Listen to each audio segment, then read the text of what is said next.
Hello,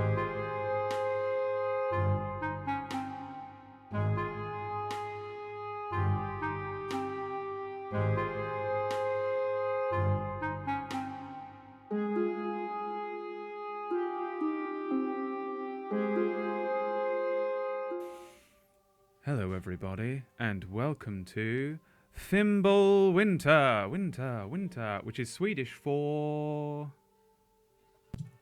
winter. Winter, everyone. Thank you. Sweetie, I didn't... cheating at Scrabble. We just made it a bit longer.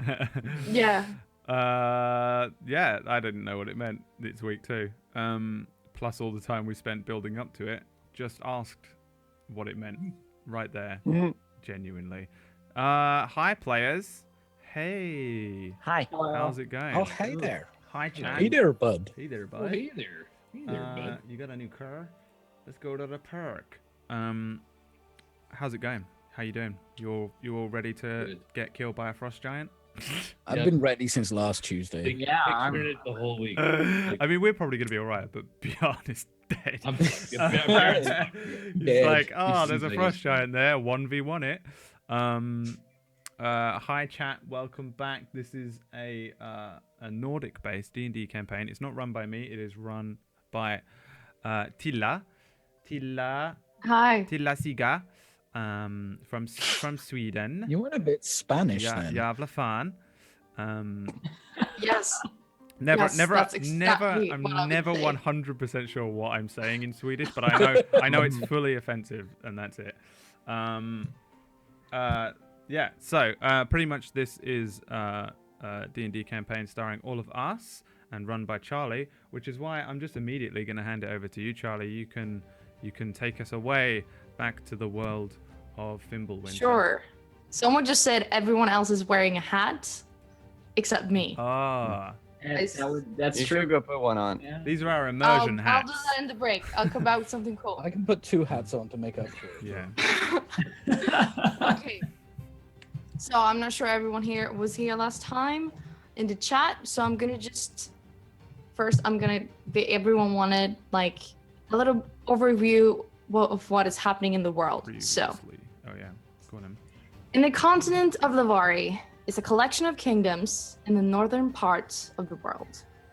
Elaria, where our party currently resides, is the most influential of them all. It's led by King Tybalt, and they have a church called the Ethereal of Grace. And their fate denounces magic, and with the help of their witch hunters called the Watcher's Vanguard, they rid the lands of sorcerers and dark magic. Elyria borders to the country Midgard, and before the war 20 years ago, Elyria was Midgard too, so they kind of invaded that part. But now a new threat is arising, and tensions between North and South grow more and more dire. So that's just kind of what's going on in the world, not talking about our players. So, last time, we had all these beautiful people. They were stopping in Midtide for the night, a small little town in the edge of Elyria. A woman was burned at the stakes, supposed to be a witch, and they went to bed, and at night they were attacked by Norsemen, and they were led by someone called Halla. They made their way towards Rybury, and then there they were sent to Fort Holm to inform this militia about the attack in Midtide. When they came, they only saw a bunch of soldiers frozen in ice. And as they thought the danger was over, a large shadow cast over the yard, which they think is a frost giant, but I mean, they don't know yet. And that's while we're going to take it up. Let me just I have change 17 HP, just for the record. I didn't heal at all in that entire All last right. episode. Chandelier accident. So I'd say you could have a short rest, maybe spend some hit die if you want. can I have done that as, Because while you we probably had like a rest. Yeah, When you on were like when we driving. went there. Yeah. when we were on the Okay. cart? All right, let me do Yeah. a hit die. Let's see. Let's see here. I probably need to. Oh, maybe I don't. Fuck it. Nope. I'm gonna keep that. 11. because that maxes me out. Boy, cool. Likewise. Whammo. Beyond's in there like, can I overheal? It's just that I'm about to 1v1. I am hale and hearty, so I need not. I mean, it was a cool ending, at least, with like this thing appearing like fucking Attack on Titan over the side, and then Beyond just striding out to fight it. It's like, that's a really cool ending, but it's going to be the worst beginning for us because we're all going to die. It sounded so cool, but when you think about it, maybe it wasn't It was that like, smart. yeah, it was like a cool See what movie happens. moment, but this isn't a movie. You have HP and you will die. So Yeah, It's okay. Don't worry. I'll hook you up with some. we're good. We're gonna solo this, guys, All right. as a group. well, you're Hold gonna my die, beer. and then we're all gonna die because you're the cleric. Hold my beer. Yeah. All right, you all done? I'm healed. What was the town called? I wrote down Strawberry, but that's all right. Strawberry. Yeah, 'cause that's what. Ryberry? How you Ryberry. kind of stopped by in and met Captain Lawrence. It was Ryberry, the double. I didn't write down that, but I did write Hulla, lead Norseman woman. Because she was Lawrence, even I the know leader that. of the Norsemen, but she was a woman. Oh no, that was her. Yeah. Shit. Captain Lawrence. I'm going to write that down as well. I don't get to write as many things because probably everyone gets annoyed with me in chat because I'm like typing away. Okay. So what did we see? I just want to know where we are, Charlie, in regards to where Bjorn is. Okay, so as you came kind of into the yard, it's a small courtyard. It's not a big fort. It's mostly like walls around it, and then set like 3 towers on the sides. And you were like in the courtyard. So there's like an entrance to the barracks and a bunch of like, what would you call it? Like training equipment, everything like that the Harmon and the other soldiers were hiding behind. But like, so Bobby, did you roll to find the thing? No, I think Tila had just said that we just sort of seen it. Actually, we might have. I think we rolled perception. I feel like we all failed our perception checks except for you, and you just didn't tell anyone. No, because there was like a big shadow or something that was like cast over us, and that was the end of the episode. No, but Beyond definitely. Yeah, and you saw also it. found a gem, but that was kind of like on the slight outside, but you didn't see anything. All right, you ready? Always. Start. Okay, so as you're all collecting, as you've been talking to Harmon, you see this shadow kind of loom over, almost like an eclipse when the soon gets dark, but it's only just where you stand. You see Harmon, this lieutenant with her dark skin and her black hair. She kind of looks up. And you see her face grow pale. The other soldiers, they kind of look at her and then they cower. They know the thing that broke in is coming back again. So Bjarne, you step up to this thing. Yeah, so like I guess I look up and I see this shadow, and as soon as I don't really even like hold my gaze as I look up, I'm just like, okay, something big's coming, and then I just literally put my helmet on and casually sort of walk up with my shield raised. But as I'm slowly walking up, and I want to look up again, like what exactly do I see? Do I know what this is? Okay, let me see. So, as you all kind of stare up, it's kind of hard to make out what it is. You just see kind of the contours of a big human-like thing. You see something with pale ivory skin. It looks kind of like frost as it glistens in the light. It's got a white beard that surrounds his face, and 2 angry eyes, almost translucent white, are staring down at you. You see it's kind of wearing some kind of leather straps around it. It kind of clings to its body. But it looks around. It's not meeting your eyes. It doesn't appear to have seen you yet. It's kind of looking like a big mouse staring, trying to find some cheese. Roll if anyone wants to hide, you can roll stealth. I mean, That's me, baby. that's 100% from me. I will only roll stealth if somebody drags me behind something, because I am literally standing there with a book open, trying to figure out what it is. I'm like leafing through some like, naturalist's tome or something. Naturalist's guide to the, Yeah, the north. exactly. I mean, could I? I'm not dragging you in because I'm not even slightly invested in anyone in this group yet. Just standing in the middle of this place with the book open, looking at the thing. We're Shren, seeing what do it you as say? well, right? Yeah, you're all seeing this as well. Yeah, so Oh. then I guess I would try to find a high up place to use my bow skills if I'm hiding, at least if I can. Otherwise, just hide somewhere. All right. I mean, you could kind of try to get up on like there would be like a wall. So if you'd kind of do kind of a parkour thing and maybe like jump up the wall, but that'd be an acrobatics check. That's me, baby. Fuck. as well. Okay. I'm gonna. Oh, no, next. Yeah, what do you want to do? I was just going to just look around and see if there was anything nearby that if I needed to duck behind, I could duck behind potentially. There are a bunch of frozen soldiers. You could all duck behind those. It's not giving too much cover, but you could find like a group of soldiers kind of making like a wall, kind of an ice wall together. So, as you all kind of try to duck behind and take a breath, you see its eyes kind of glance down. It grips its hands on the walls. And it looks down at you. And you see it's going. You see its hands kind of shaking the wall. Doo-doo. Doo-doo. Trying to take off like a bite of the wall. You can roll initiative. I probably look like the kids from Jurassic Park right now when they're in the car, and the T-Rex is like crushing it, because I definitely look like the nerdy girl. I'm like.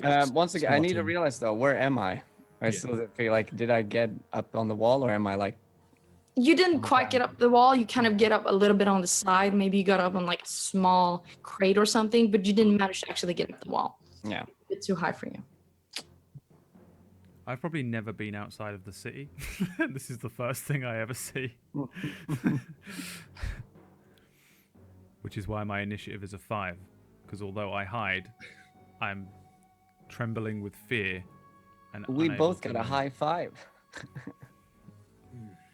I mean, I'm actually probably just as impressed by you doing a triple backflip up a wall or whatever.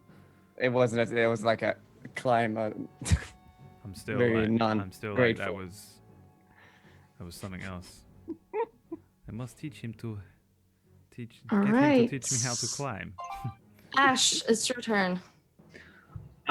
So seeing this thing has become aggressive, can I make a nature check and see what it is, or an arcana check or something?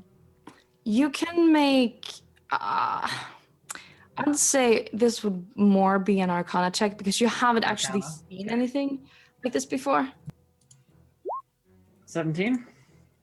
Okay, so as you take a look at it and it's kind of icy, frozen nature, you reckon this is probably a frost giant of some kind. You're pretty sure you've never heard of a frost giant being this close to Ilaria before. Do you frost giants? Oh, sorry. No problem. I was What are gonna you say, gonna do frost giants have any inherent sort of like weaknesses or, abilities I should be worried about that I would know on a 17? On a 17, I'd think you'd be intelligent enough to understand that maybe some sort of fire or warmth would be bad towards this creature. But you remember that these have only been seen around Nilfheim, not even in Midgard. So this is Okay. a bad occurrence. I'm standing there with my book still in my hand, and I find the page that has, all this information on it, and I close the book and I put it away. I look up at the frost giant. Then I look over at Bjarn and say, do you have any fire? Fire would be good. Quickly, how far away would I be from them? I can't imagine you're more than like 20 feet. Yeah, I'd say about 20 feet. It's behind the walls still, but it's slowly making its way in. I sort of look back. Nothing strong enough for this. You don't have any fire? Okay, I'll prep the fire. I guess that was probably my action. So Yeah, but if you want, you can roll a perception check. sure. Let me do so. Okay, so you try to kind of look around, seeing if there's anything you can use. There's nothing you see, at least. You My see s- barrels, my you see sweet crates. -2. Exactly. There's nothing you think you can use around you. I've already decided I'm going to cast a spell at it anyway next turn, basically. Okay. So you're preparing it, like you're Yeah. sitting there, like, okay, be ready. All right, Bjarne, your turn. Okay. You said there was like frozen soldiers all around, right? Yes. Okay. I'm going to move behind one of the frozen soldiers directly next to me, and I'm just going to sort of like just put my back up towards it. I want to see like where is everybody? Like more so on my team, and then where's the Captain Harmon or Lieutenant Harmon as well? Do I see? Yeah. Okay, so you'd see that the frost giant would be here. So here's the wall. Mhm. And would be the courtyard with all the frozen soldiers. Here are you behind the soldiers, and behind you the other ones with Lieutenant Harmon. They're closer kind of to the barracks. It looks like they've kind of tried to go in there and they just came out. And all of the others will be to the left of you, kind of, because you just kind of went in. Okay. I am going to cast Divine Favor on myself as a bonus action. All right. And then I guess for that, I'm just going to grab like the little pendant around my neck, and I fully get engulfed in this sort of like bright, radiant, sort of white, yellowish sort of light. And then I'm going to take the dodge action for my actual action. All right. So where are you going to dodge? Are you going to like dodge behind it? I'm just sort of like, if he comes to attack me, I'm readying a dodge action, basically. Okay. All right. Carcer, your turn. I'm just. This is a big thing. I tried to hide. I couldn't find anything at all. So I'm just real angry. I'm gonna run at him, activating my rage, and I'm just gonna throw one of my hand axes at his face. Okay, sure. Go ahead. It's huge. It's probably like more than like 6 of you So stacked it's on top of each other. so it's it's easy to hit, large. right? Do I get Yeah, advantage? it's easy to hit. It's easy to It's gonna hit, have a but low- it has it's gonna have a thick low AC. skin. 19. That hits. All right. 6. 6 slashing, no extra for your rage. Oh yeah. +2. Awesome. I can't remember. I remembered that. I'm glad somebody did. And I'm just gonna keep running towards it. Okay, so it takes 8 damage with your rage as well. It's +2. Okay, cool. Okay. So as you hit it, you kind of go back, you take your axe, and you throw it right at it in a huge rage. You don't want it to pass. You want it to stay out there. You see as the axe just kind of embeds itself near its collarbone and kind of gruffs. Kind of breathes. And as it does, you see this frosty kind of breath. It kind of clings. You see small kind of icicles form around its mouth. It looks very disgusting. I start slowing down as I'm running towards it. Wasn't me! All right, okay. So, from being hit, you see that rage, it grows. And you see how it tries. It takes his hands and it kind of smashes one of its fists against the wall. Let's see if it managed to get something out of it.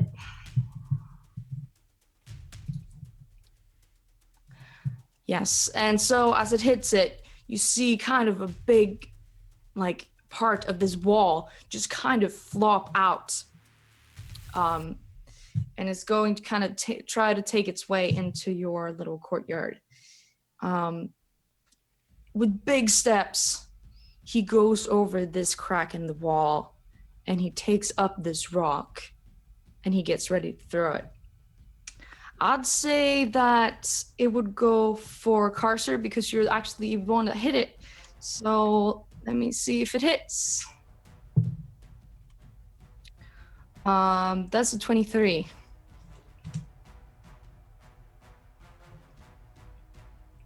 I'm guessing a 23 hits you.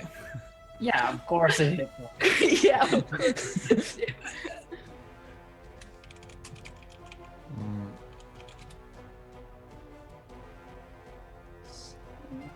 You are dead. Literal boulder. Welcome to a world of pain. That is 6 damage. Oh, hey, you good. Because just as it tries to throw it, Or is it 3? 3. what? 3. He's raging, so it'll be half. Okay, it's halved.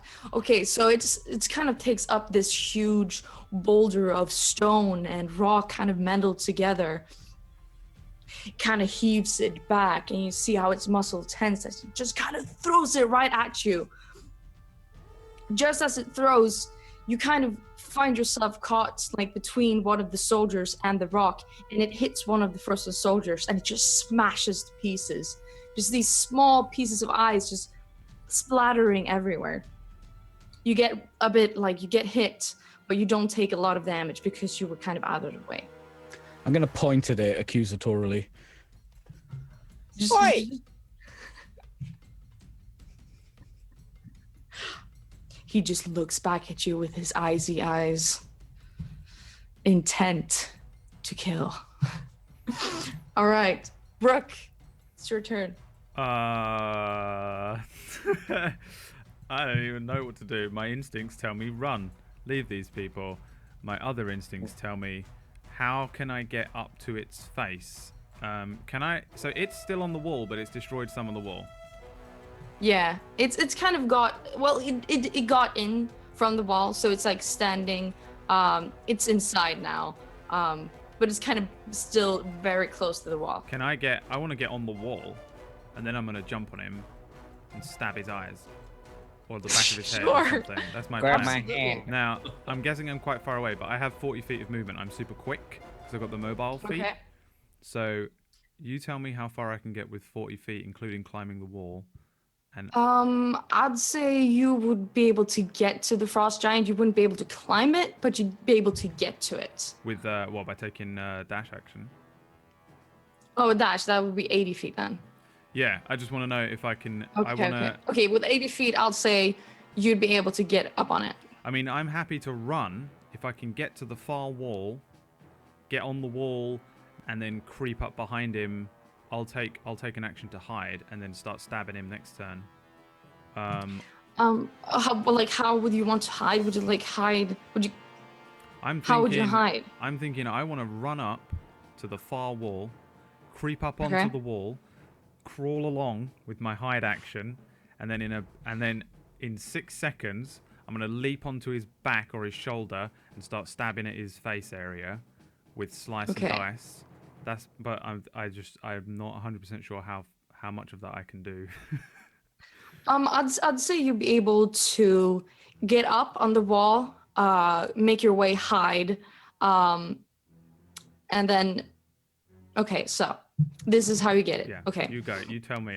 That's what I'm doing though. I tell I'm you how you skittering go. across the way to try and do that. That's my plan. Exactly. As you skither across the way, you see some crates. You kind of try to topple up over them. You see Carcer having a boulder thrown at him, and you take that opportunity to kind of jump up on the wall.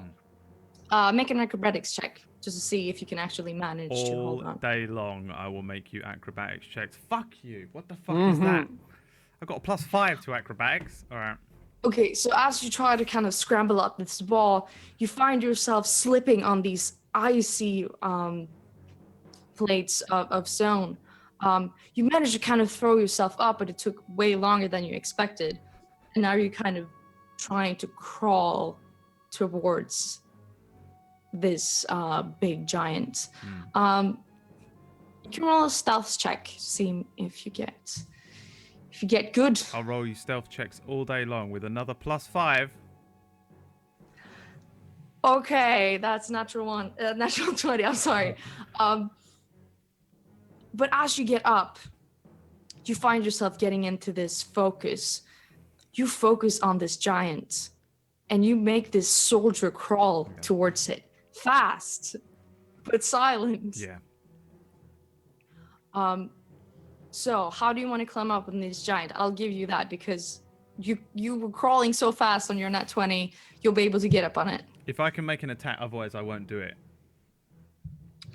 I want to shadow of the Colossus this thing. Like, my intention is to grab onto like, is he wearing like armor or anything, or is he just naked? He's not really wearing armor. I mean, he's more wearing like tattered pieces of leather, so it's not that hard to actually hit a spot. You don't know how easy it's going to be to break through his skin, but you think you'd be able to kind of hit it. Because I want to jump onto how big am I compared to him? Like, is it the type of thing where I can stand on his shoulder, or am I actually able to get like my hands around his neck? You'd be able to have your hands around his neck. It's not that big. It's more like, I don't know how to say that in like English terms, but okay, Bjarne. Let's say like 3 Bjarne, maybe. So if I get a little bit smaller than that. If I get on him and start to like distract him, is it going to help other people hit him? I mean, you don't know. Let's see. Okay, roll an attack. I mean, here's what I'm gonna do. I'm gonna jump at him while I'm spinning through the air. I'm gonna try and slice and dice him. We're going full attack on Titan. I don't care. We're doing it. Okay, go on. just your attack on Titan. So as soon as I stealth up behind him, I'm gonna spring from off the wall and just start attacking him. And then so be it. What happens to me afterwards? Left hand goes in with your boy Slice. Or not. Yep. And then as I'm probably falling, I'm gonna try and dice him with the offhand. Okay, so 1 hits. Slice hits. Yes. 9. 9, all right. So, as you kind of crawl yourself up, you take a spring, you take a sprint over to this giant. You take your slice in one hand, and you kind of, as you jump down at him, you try to just stab right into his arm, kind of clinging to your slice, to your dagger, still on this giant, but only by a little bit. You see this bluish purple blood kind of start to trickle down, and it kind of looks at you. I mean, successfully containing the poop that wants to come out, I want to shout down at the others. It bleeds. We can kill it. Quickly, kill it quickly. As I'm holding on to this thing. All right, Sven, it's your turn. So I am on like a crack in the wall. Was that? Yeah, you're kind of on the crack on the wall. You haven't like gone up yet, but it wouldn't be too hard to get up now. I would like to do that. The thing is, I have oil on me, and I figured I could use my tinderbox and an arrow to do some cool shit. Absolutely. So I wonder, am I close enough to go there and throw a whole oil flask, or would I have to? Is it just smarter to put it on the arrow? You decide what's smarter, but I'd say it'd be kind of hard to hit a target that it's still moving, and it's moving even more with the rook hanging onto it. So either get closer or try to shoot it with an arrow. Then I want to climb the wall so I have a good vision at least, and then start prepping and just dropping my bag off and start pouring oil on my arrow and. I'd say you get kind of quickly up the wall because you were already kind of half up there. So you kind of heave yourself up on the wall, and you see kind of Rook hanging from there, looking panicked. So you take the oil and the tinderbox? Yeah, I start prepping, and I prep the arrow then. Okay, I'd say that'd be your bonus action. Actually, you'd still have time. Make a sleight of hand check. Boom, baby. Oh my, okay. You do this with finesse. You do this quickly. You know, you have a feeling that this might actually work. So you take the oil, you kind of pour it around. You take your tinderbox and you kind of try it, and then you try, and then you see a spark of fire. So what you gonna do? I shall take up my bow and I'm gonna aim at the moving target and hope I don't hit Rook swinging left and right. All right. If I can, I guess it's pretty impossible. I'm gonna aim for the general eye face area. The face area. Okay. The eye. Sure. Oh wait, where is Rook though? Rook is kind of on his right side, and you're shooting from the others. Like you're shooting where Rook is, kind of. This is gonna go well. Okay. But try. All right. Yeah. I shall load my bow. And do I just do the bow then? Just do the bow. Yeah. And I'll do some extra damage. I load the bow and gently let it go, aiming for the face. Swoosh. You're muted, child. You're muted. Well, that's just great. Okay. So, you see as Sven, he kind of heaves himself up on this wall. He gets this oil out. You see him take out his tinderbox, and you see a flame. He takes his arrow, and he puts this small little light on it, and you see how it kind of just starts to flicker with this beautiful red light. He takes aim. Where do you want to hit him? Where in the face? Eyes, preferably. Okay. So you take a second and you focus, trying to like almost slow time as you see Rook kind of flinging back and forward. And you let the arrow go. And as you let the arrow go, so let me see. How much damage? Normal damage? 7. 7, okay. Are you a rogue? Do you get some extra bullshit to that? Sneak I attack? don't believe the only one I know is that if I sneak up on someone, that's the only one I still have in mind. Yeah, sneak attack. think I so. think you get that. if Yeah, there's right. So someone next to you. it wouldn't be a sneak attack because it Yeah, would it's be not- aware of your existence. So your arrow, as just a bolt of fire, it just kind of sears through the air and just kind of hits. You see, as it kind of embeds itself right underneath its eye. The flame kind of starts to flicker up. It kind of goes against its face. Its hair starts to go on fire. You see kind of bits and pieces of skin kind of tearing off. He growls at you, angry, and almost doesn't even care about Rook anymore. Yes. You see it's hurting him. That hurt. All right. Ash, your turn. So this whole time, while all this has been going on, like everybody else has run and like made moves towards this thing or done some dramatic maneuver, and Ash has just been standing where she started when they were still talking to each other, like looking through another book. And it's at this point that she realizes, oh, this will work. Yeah, I got some fire, and I cast Agonizer Scorcher right at the frost giant. I'm gonna. Whatever. It's like 30, it has to be within 30 feet. So if I have to close the distance, I'll close the distance to 30 feet. I'd say you'd have to walk 10 feet to get closer to it, Sure. but that's your movement. So a large gout of flame emerges from Ash's hands and strikes the giant. It's a line of 30 feet, 30-foot line by 5 foot across, and I'm trying to avoid hitting anyone else with it. So if nobody's in the way, then good. Yeah. I am standing right in front of it, so Yeah, but I can just like step to the side of it, and It'd still be in risk of Rook getting hit because he is like in a. I mean, if he's on it, what can I do, right? Yeah, what can you do? He dies. What you can throw fire at it. That's what Yeah, you can do. do it. So it's 15 damage, but you can make a dex save to half it. At a I'll make DC 13, I think. a DC 13, No, actually DC 14. DC 14.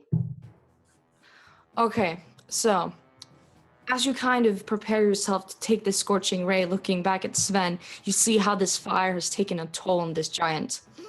You collect yourself, and just a giant flame, it just burns right through everything in its path. You see these frozen soldiers, you kind of just melt to pieces and fall down. It goes towards the giant, but it kind of loses its grip as he kind of he's not in the right space. You were trying to not hit Carcer, but you kind of hit it the wrong way. So if it made it save, it's half, right? Yeah. All right. Let me see. That's fire damage. Cool.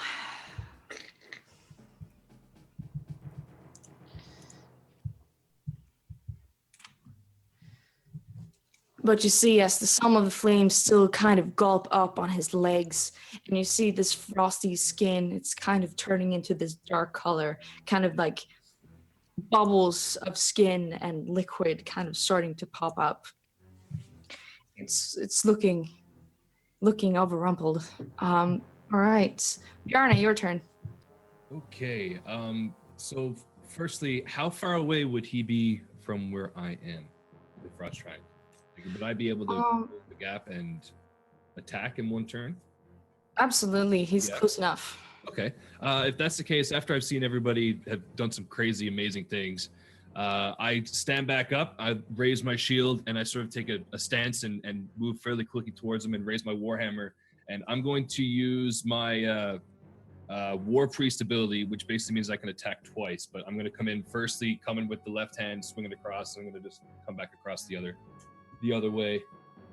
What also is he like on this side of the fence, or what exactly would I be swinging at? I guess. He is on your side of the wall, so he's still inside. Okay. All right. Okay. So the 18 hits. Okay, so that's the first one, and then the second attack is a 12. Okay. Only one hit though. Okay. Okay. So let me see.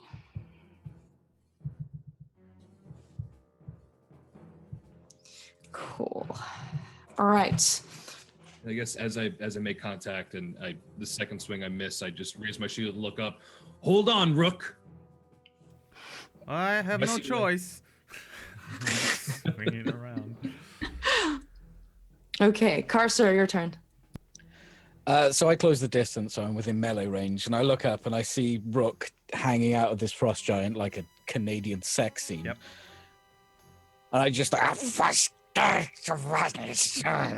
and like bits of spittle like shoot out and hit him, and that's a bardic inspiration die for you, Rook. I'm excellent. Thank you for that.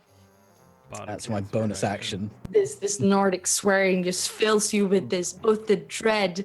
You hear some kind of disgusting nuances of something about their mother, something about their ugly sister. Fucking eels. An eel. And then you hear something about their big nose. And that is all it takes for me. I am. Exactly. You feel yourself be filled with this bravery as you take this D6.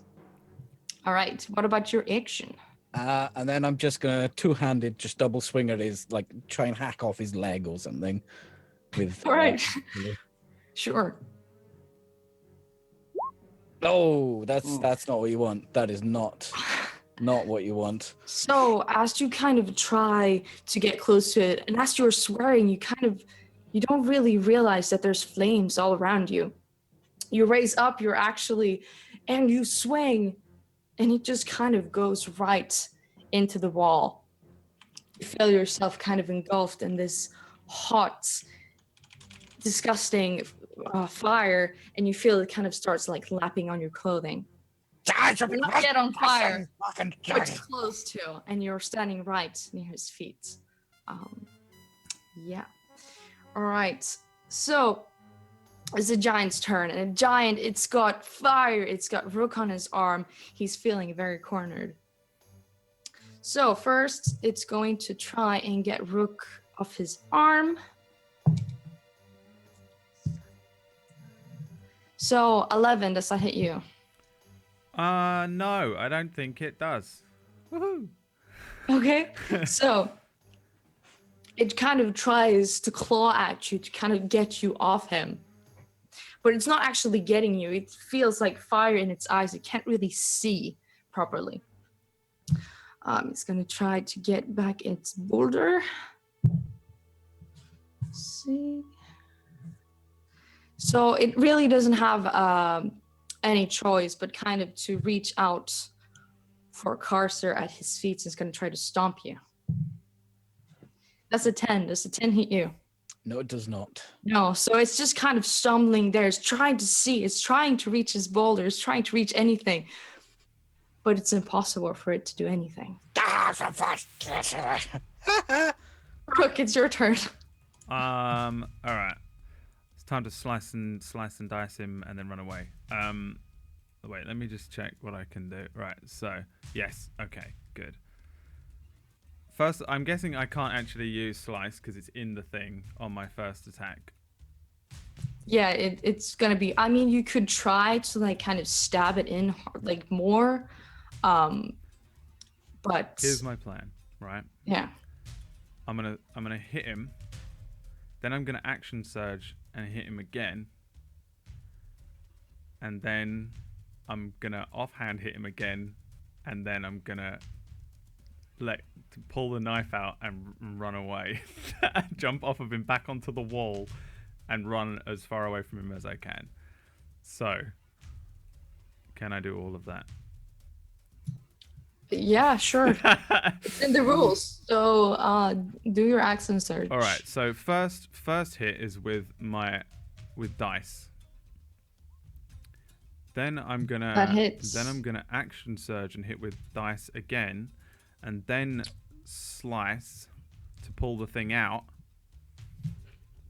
and then I'm gonna run, and then at that point I'll jump off, and if I attack a creature and disengage, I don't take opportunity attacks because I've got mobile for the rest of the turn, whether I hit or not. Okay. Nice. So I for a crit you get double damage. Maybe I didn't say that before, but now I do. do all three of them double hit? the die, right? Yeah, yeah. this should do it. All right. Does the 16 hit as well? Yeah, 16 hits. Oh, I'm gonna slice him. Gonna dice him. All right, here we go. So there's dice, and then slice is the last one. So 5 plus 5. Yeah, I don't know. 15, 22. And I'd also like to menacing attack him on the last one, which is a superiority die, which means I get to add another D8 to the damage, and he has to make a wisdom saving throw, and on a fail, he's frightened of me, which hopefully sends him away as well, while I try and run away from him. Because on the last, as I whip this thing out of his arm, I'm losing my damn mind. I'm probably just shouting the best attempt I can of whatever the hell Peachy said to me. I don't know what Peachy said to me, or Carcer said to me, but I'm trying to It sounded like Muttley in Wacky Races. Yeah, but I'm just saying it as well because I thought it sounded so fucking cool. I'm like, I'm gonna I whip this thing out. So I like slicing him up with my two little swords, and then I'm gonna hit him with the last one with the menacing attack as I try and jump off of him onto the wall, and then I'm gonna lose all. I'm just gonna run in fear, nothing but fear. Why are you scared of God, it? You're a Just badass. have What to the roll fuck? a wisdom saving throw, right? Wisdom save. It only has to be a 13 though. Yeah, it saves. It's not scared of you. It's not scared of me. Um, I That am would've scared been of it. great. So if I can, You're pretty scared of it. if I can kind of like backflip off of it onto the wall again, and then just run. I'm just going to run along the wall my full 40 feet if I'm allowed to do that. Roll an acrobatics check to do the backflip and run along the wall. I will 100% do an acrobatics check. I might bardic inspiration this. I'll definitely bardic inspiration this. Fuck, 10. It might bring me up to the DC of don't break my legs. So as you're kind of just hanging from this creature and you feel yourself being this brave, you take your other dagger and you start slicing. You start slicing and you don't even look at what you're slicing. You kind of feel something give. And after a while, you feel, you see, as you kind of cut into its shoulder that much, you see bone. You see more of this kind of gluckish blue and purple blood splatter over you as you probably hit an artery as it's splattering across your face. It doesn't, the arm stops moving. Hell yeah. And as you're done with that, you kind of try to pull yourself off. And as you do, the arm comes off with you. Huh. And you don't expect the arm to be that heavy, but it kind of falls over you and you stumble back onto the ground. On the ground or on the wall? I'm on the ground now. Okay, well, like on the wall. Oh god, thank God for that. I thought I was gonna fucking fall to my death. Okay, as soon as I hit, can I still move, or is it just destroyed me? You can move, but you've got a giant frost giant arm by your side. Well, am I attached to the arm with the sword or whatever, or am I? Yeah, you took away the arm. All right, I'm leaving the sword. I'm leaving the arm. There's no way I'm gonna be able to drag the arm. I've got a 8 strength. I can barely lift the swords. I mean, I'm just gonna run. I just want to run the full 40 feet along this wall. I'm running now.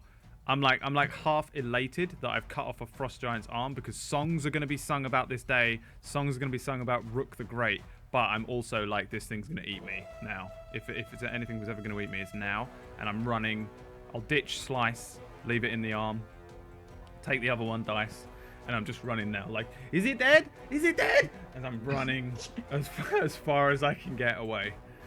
All right, Sven, as you see kind of Rook taking his arm off, he's kind of running towards you, trying to like get back.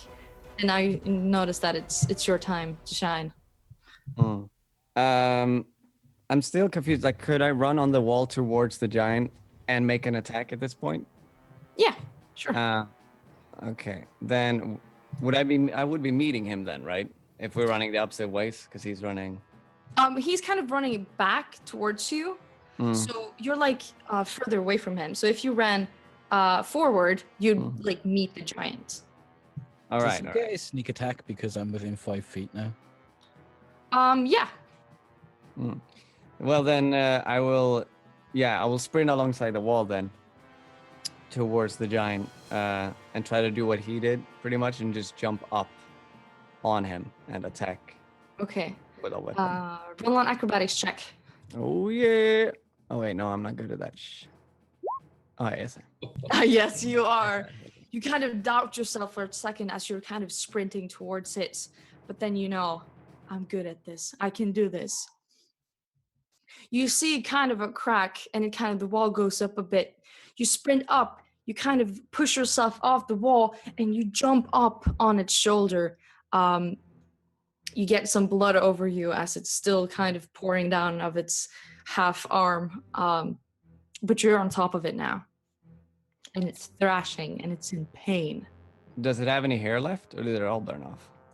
It still has hair left. It's kind of on the other side. It's kind of burned itself up, one part of its head. All right. Well, then I'll grab a hold of the rest of the hair, I guess, and kind of have that as weight as I take up a dagger and just try to stick it in his head. Sure.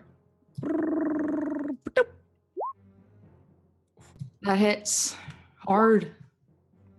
And +2 was it, right? Do you have a sneak attack? What was it? Because what do you say, Peachy? Because you were close. Because you're within. You have an ally that is within 5 feet, so it counts as it's like occupied with someone else. So you get a sneak attack from that. All right. Yeah. So how much do you have in sneak attack? It's like 1d6, maybe. I don't know where to. I don't know. It's 2d6 because he's level 4. Roll a 2d6. Okay. All right. Trust me. It's 2d6, I'm pretty sure. Yeah. Cool. So that's...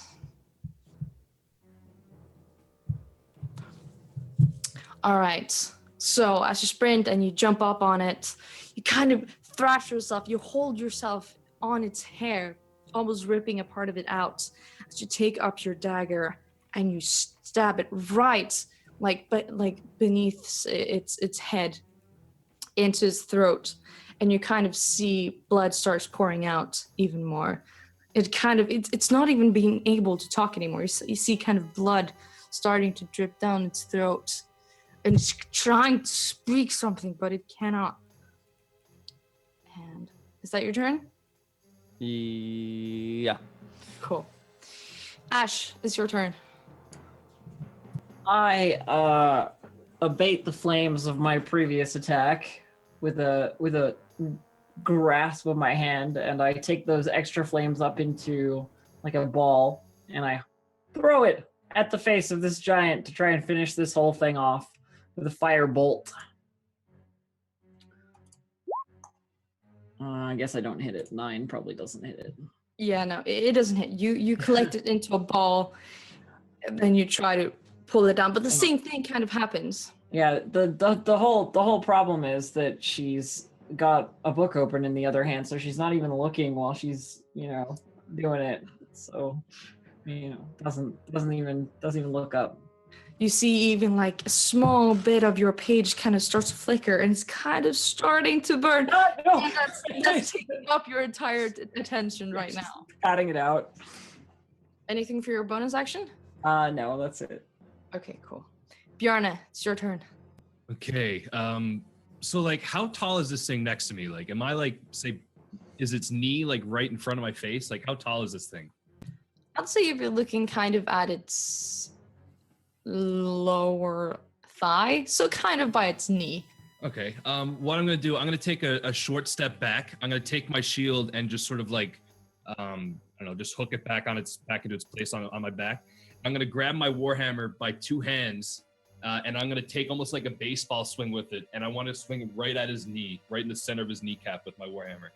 And if this doesn't kill it, I was gonna use the second attack thing again, the clerical shit. Okay, roll an attack. The first one, and if that hits, I'll roll the second. That hits. Okay. So this is the second one. That also hits. 8 and 5. All right, so you take your, is it an axe, right? Warhammer. Warhammer, sorry. Yeah.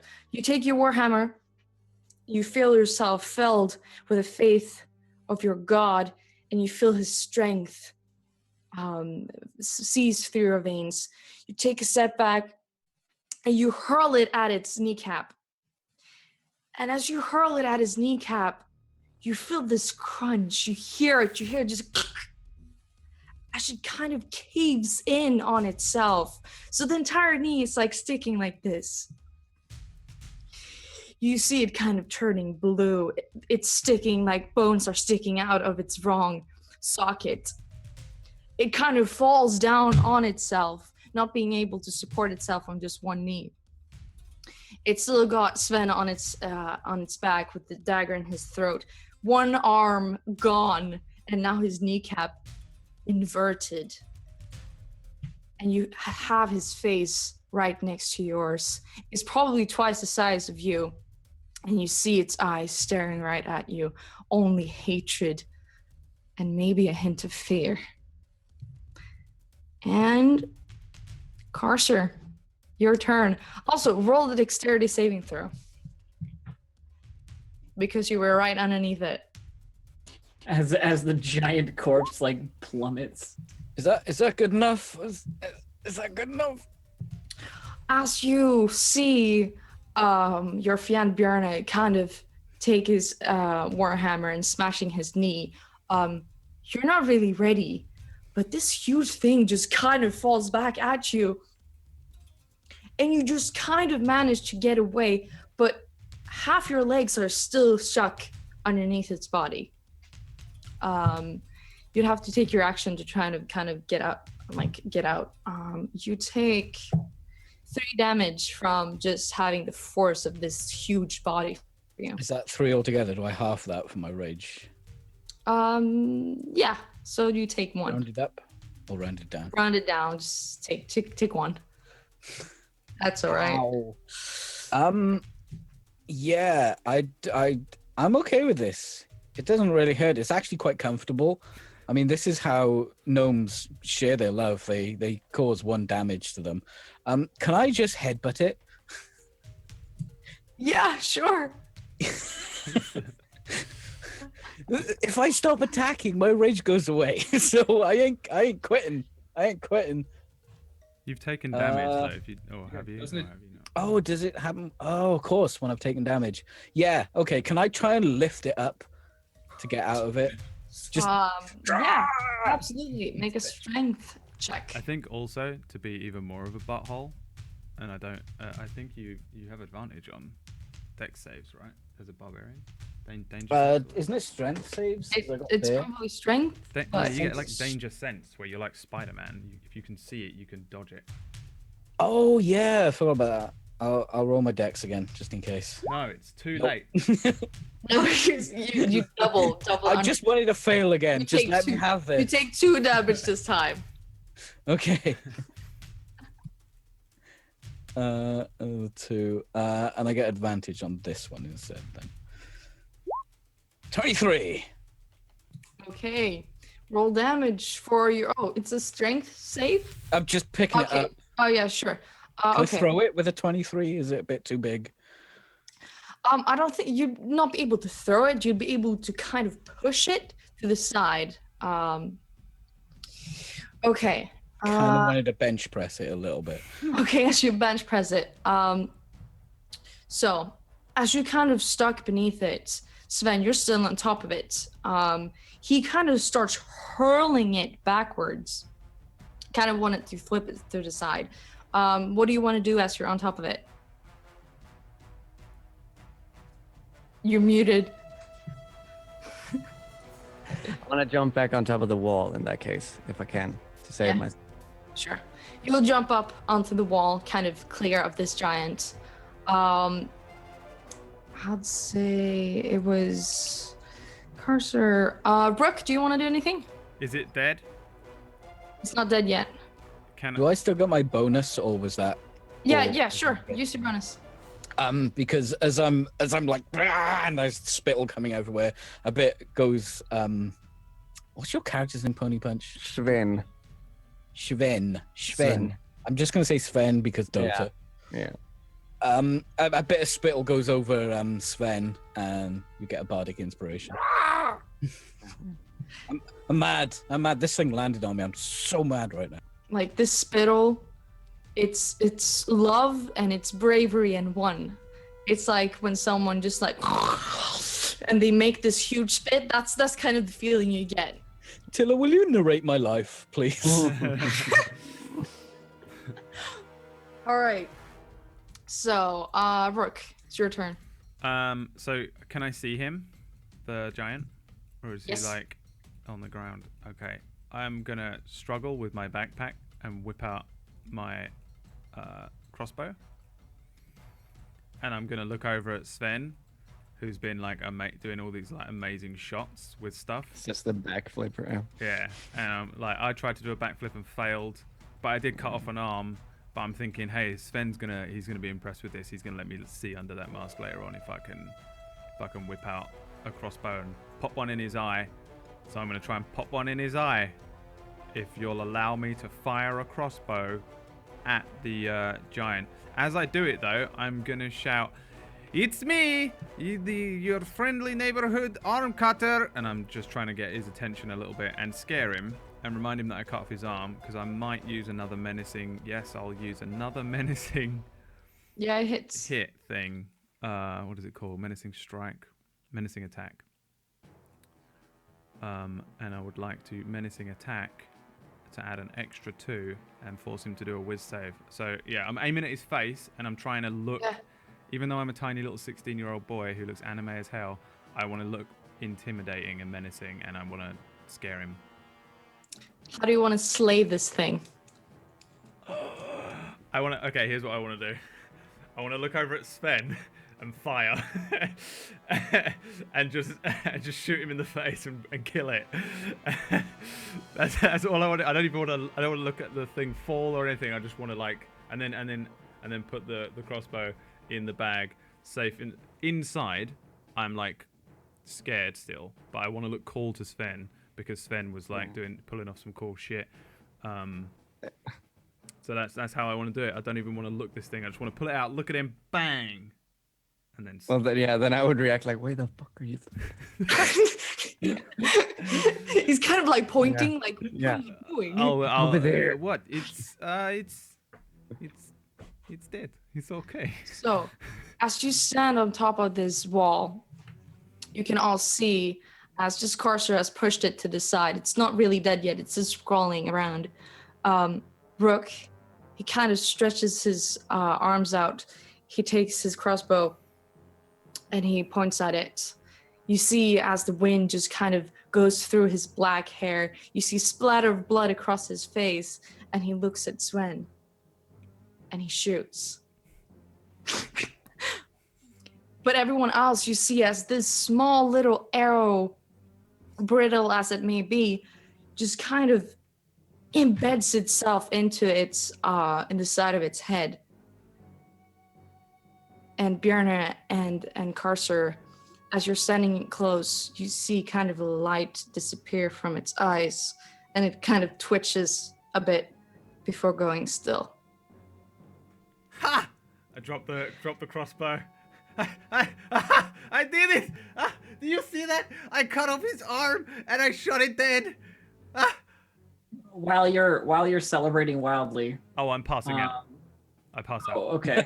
I immediately pass out. While you're shouting loudly about how you win and then falling face first, presumably into the snow, I walk over to the corpse of the thing, and I've got that same naturalist tome back out now, the book of nature, and I'm like examining the face of the thing, and then like looking at a picture in the book. And if the camera of this like shot was over my shoulder, you'd see the picture is like the same thing as like what's on the ground. Yep, frost giant. It's kind of weird though. Not usually around here. Nilfheim, not here at all. Not even Midgard. I've never seen one in Midgard. I mean, that's what I mean. They're from even further north. Why it's here, I have no idea. It's cold, isn't it? It's not as cold as this thing likes. As I pull my hand axe out of its, I can't even remember where I hit it, but I just pull it out like a spurt of blood. Yeah, it's just like a nasty squelching noise. How big is this thing's head too? How is this just like, how big is this? I'd say it's like double the size of your head, so it would be kind of like a really big head. It's not too encumbersome to bring anywhere. Okay. What I'm gonna do, I'm gonna go up. How is he lying? Is he lying like the corpse? Is he like on his side? Like how is it just lying there? Carcer, did you like finish? Well, he kind of moved it onto like its stomach, so it's kind of like sprawled out. Still with the arrow sticking through like half his head. Okay, I'm going to go up then. I'm gonna try and grab a fistful of its hair, and try and like hold its big head up. And I'm gonna take like a little pocket knife, and I'm gonna go to its right eye and literally cut its right eye out, and take it out and put it in like a cloth, and put it back into my pack. All right, you do it easily. You kind of do you take it like a small knife, like? Yeah, just like a small, probably something like I'd probably use like eating dinner, like not like a weapon or anything, just like, like a dinner knife. Yeah. And you kind of hold this head up and you kind of carve it out. You see as these small tendrils of white and blue kind of plop out. Yeah. You kind of pull it and it kind of gives, and you hold this icy blue eye in your hand. So as I do that and put that back in my pack, I want to look back and just like look at everybody. Is there any? Are they like staring at me? Like, is there any reaction to? I'm not even. What do you want that for? Yeah, no. I would. You can't see though, but I would look like oddly at you, like what? I'm unconscious. Rook, are you alive? I'm absolutely unconscious. Rook. That was the most adrenaline rush, fearful, wild thing that's ever happened to me as a child, and there's no way. You realize if you lie face down in that snow for an hour and 18 minutes, maybe, you're gonna catch a cold. Definitely. It's not a good place to be. I'm unconscious. I'm gonna go and grab Rook's sword. She's just talking to your unconscious. I'm gonna grab Rook's sword and then pick up Rook and just put him over my shoulder. So you're kind of carrying like someone who's taller than you. Yeah, I was but gonna you're say, still a Being lot a dragon on the floor. Yeah, I'm pretty sure. I'm wearing him like a scarf. Yeah, exactly. You see as kind of Lieutenant Harmon, she kind of looks up from these crates behind with her soldiers, and she's just at a loss for words. I can't believe you just did that. How? I've never seen someone, and you. And she looks at Ashnazra. What did you use? Oh, no worries. I'm taught by the church. Magic. Dig through my belt for the license, basically. All right, no, I wasn't thinking about that. It's just that I haven't seen that before, and you all, I cannot show my deepest gratitude for what you have done today. Many of my soldiers have fallen, but you have slain. You have slain what threatened the rest of us. And you see the other soldiers, they kind of nod, kind of holding together, helping the other one bandage the other up. They're cold, so they're kind of shivering, but they are amazed at what you have done.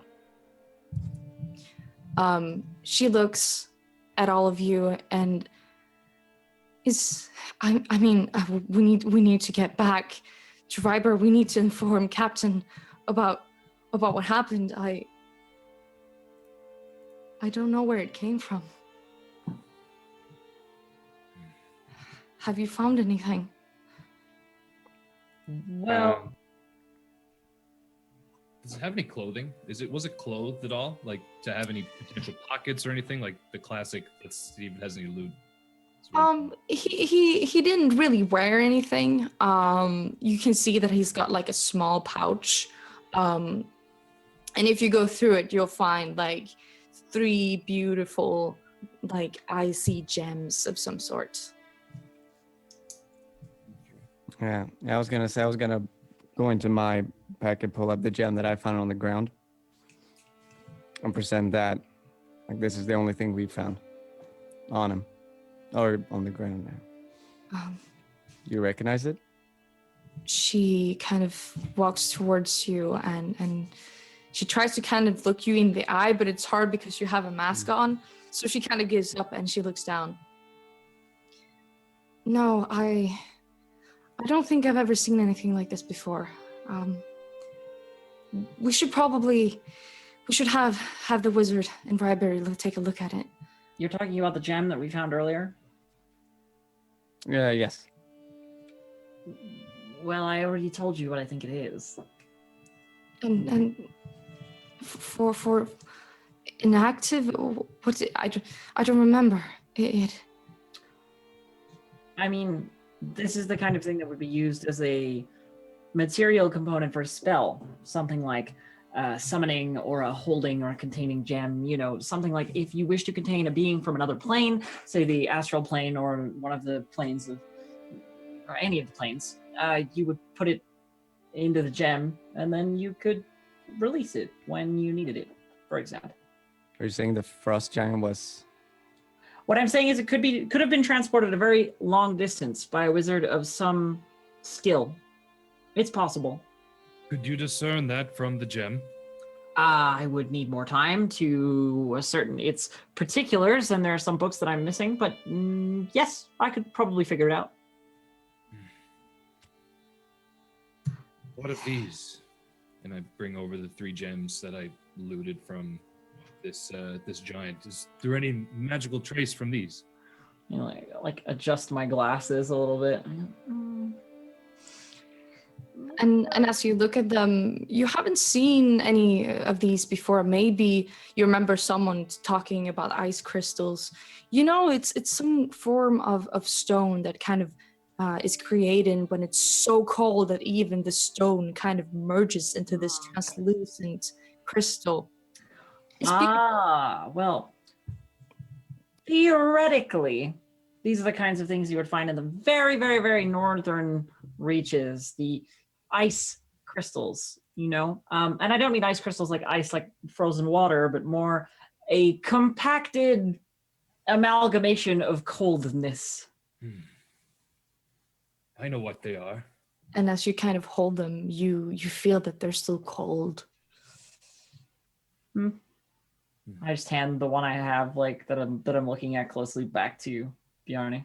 Sort of like tossing them through 3 of them up and down in my hand, and I kind of pace back. It's a gift from Odin. And then if nobody says anything, I'm literally just going to take all 3 of them and put them into the pack, back into the bag. Harmon, as you say Odin, she kind of looks at you. You shouldn't speak those names here.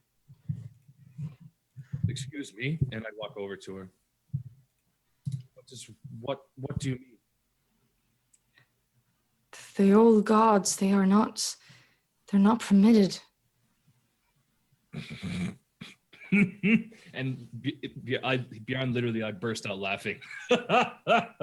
Can I try and distract her by performing a ventriloquist act with Rook on my shoulder and sort of shake his head so his mouth opens as I speak? She kind of looks at Bjarne and she looks back at you, and I'm not going to question your ways. I thank you for what you have done today, but we need to get back. My name's Rook. I'm a hero. You see some of the soldiers kind of they laugh, and she looks back at them and they stop. I'm already nose deep in another tome, and I just go, yes, very good, Rook. Yes. I don't. Wait a minute. Was it believable? It wasn't very believable. Yeah, but I am like literally a -4 in sense motive or perception or anything like that. So I'm not even gonna bother. How I feel bad for asking, but how did you get here? We have a cart. I'm sure there'll be space enough for you to come back. It would be very appreciated. We had horses, but I think they were eaten by the giant. Shouldn't we try and figure out where this giant came from?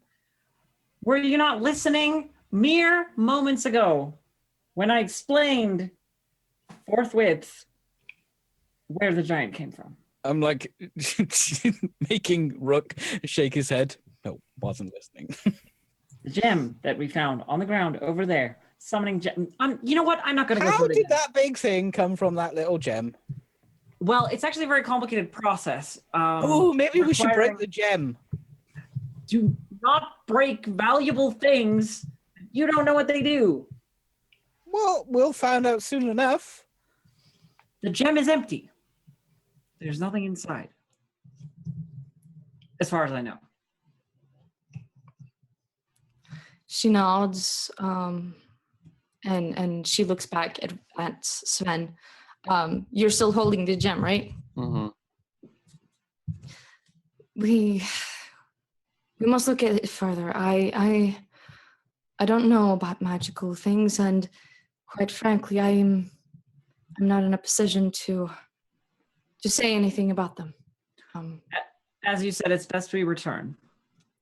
It is best that we return, and we have someone else more professional take a look at them. They may know more. I mean, if you don't think my opinion is professional. No offense, but I can only trust those I know with arts of magic. Very well. I'll nod and put it back in my pouch then. She nods and she kind of collects her soldiers. She looks back at the vast amount of soldiers still frozen. You see, as she kind of sighs,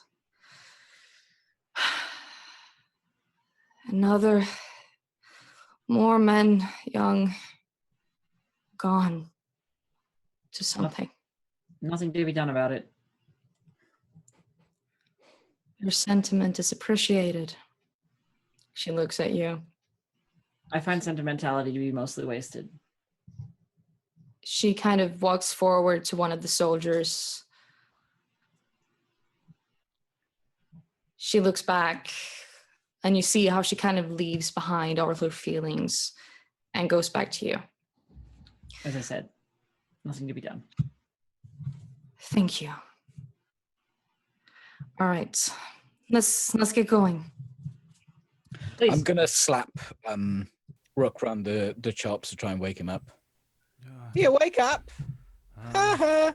Carcer, I had a wonderful dream. I like smack him on the back. I was fighting a giant, and I killed it all by myself. I sort of turn him a little bit to see the frost giant as I hand him back his sword. You did that? I didn't do nothing. Pass out again. All right, so you get to the cart. Pick him back up. Your armored cart thing, and that's where we'll take a break. Oh, yeah. All right. Well, we're going to have a short break. Everybody in chat, that means you get to have a break too from me and Peachy's scene-destroying characters. Class A drugs. No way. Don't It forget helps. to take some Class A drugs for when we return, because it's really going to help you deal with the scenes that me and Peachy ruin later on in this excellent show, apart from me and Peachy. Thanks for watching, and we'll see you in a few minutes. Go get yourself a nice drink or have a wee. Bye. Or both.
Welcome back, everybody, to Fimbulwinter. Jävla fan with us, two Swedish You have people. to say that every single time. I could I say would more like you to say something like nice, Hel- like in Swedish. Helvete. I can teach you later. Hej och Fimbulwinter. välkomna. Välkomna, precis. Välkomna. I will say that. I probably just said that. I'm a douchebag or something. But welcome back to the show. Charlie, hand it over to you. Carry on.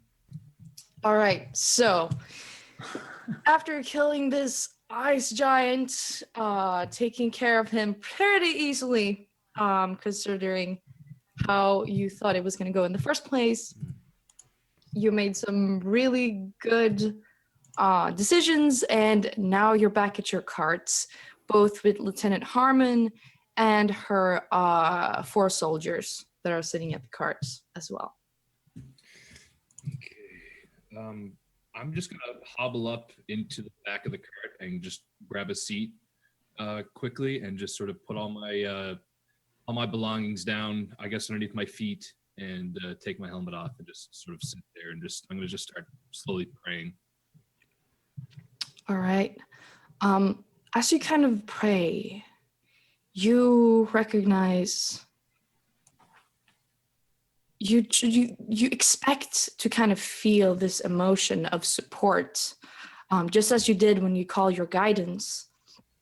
But as you try to talk directly to them, as you try to do your prayers, it feels empty. It feels just as cold as the ice giant eyes as you were staring into. You don't know why, but it feels like they're slipping out of your grasp. To Bjorn, he sort of thinks that the gods and Odin they're just testing him and testing his resolve. So he just continues to pray as if there's nothing different. Absolutely.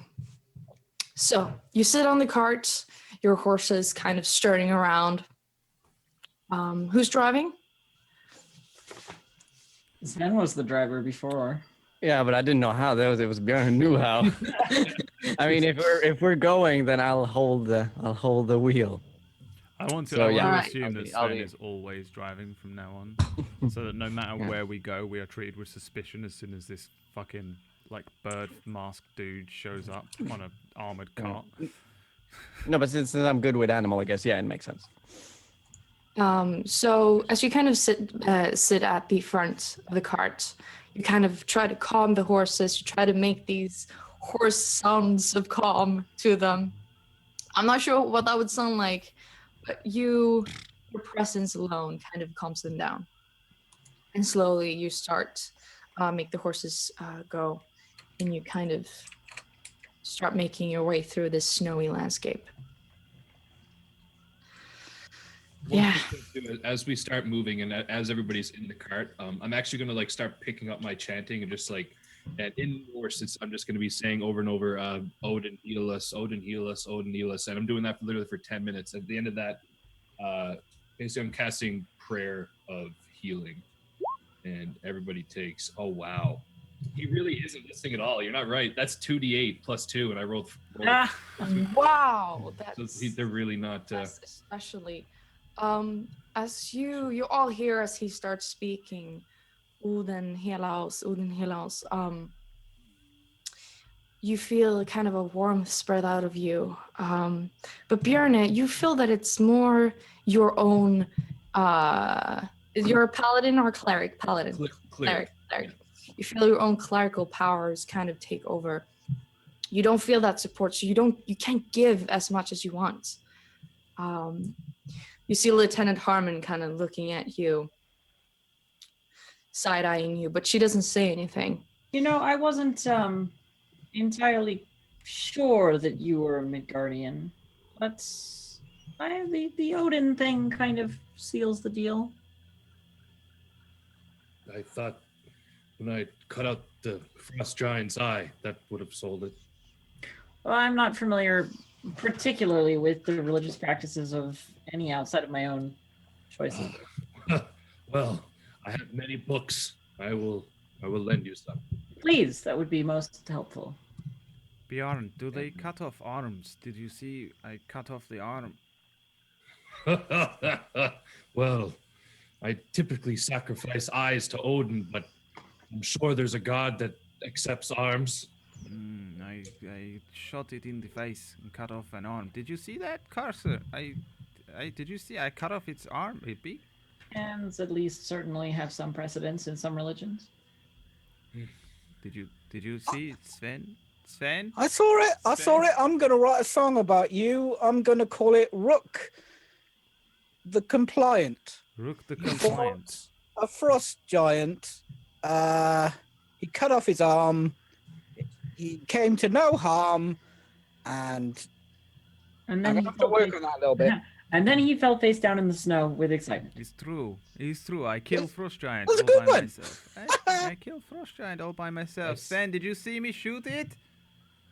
I mean, I'm not sure that all by yourself particularly qualifies in this Well, I situation, cut as there off an are arm, an additional and four of I us. shot it dead, so I think you can safely say that I did all of the damage to the Frost Giant.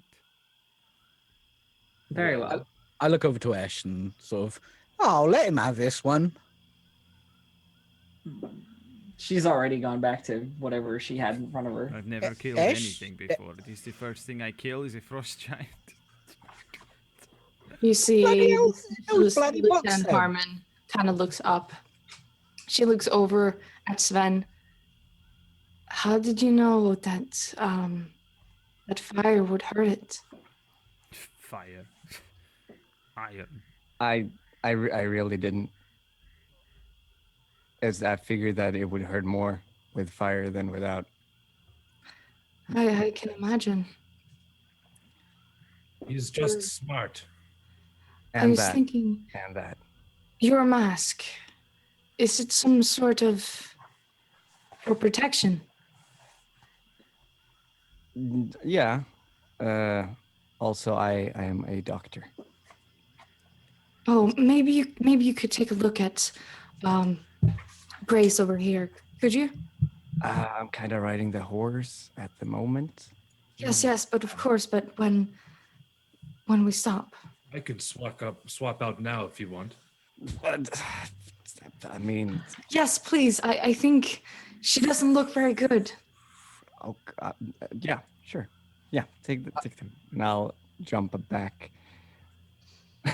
So I can hear his voice faltering. So under my breath, I'll just sort of whisper bravery. I'll give him a bardic inspiration die. Because he's All gonna right. need it. All right. Let's see. What's wrong with her? So in like the back of the cart, you see a young woman dressed in simple military clothing. She's wearing the same kind of red like under shirt as the other ones are. You see her lips are blue. She has got dark circles under her eyes, and she's kind of shivering. And that's all you can make out right now. I think she's cold. Yes, but we've taken everything over her. And you see how they like taken like they're like some have like jackets taking it over her. She doesn't seem to stop. I'll look her up and down and see can I find any wounds on her. You can't find any wounds. But as you kind of look closer, you see kind of small scratches. How long has she been like this? Ever since the other ones were frozen.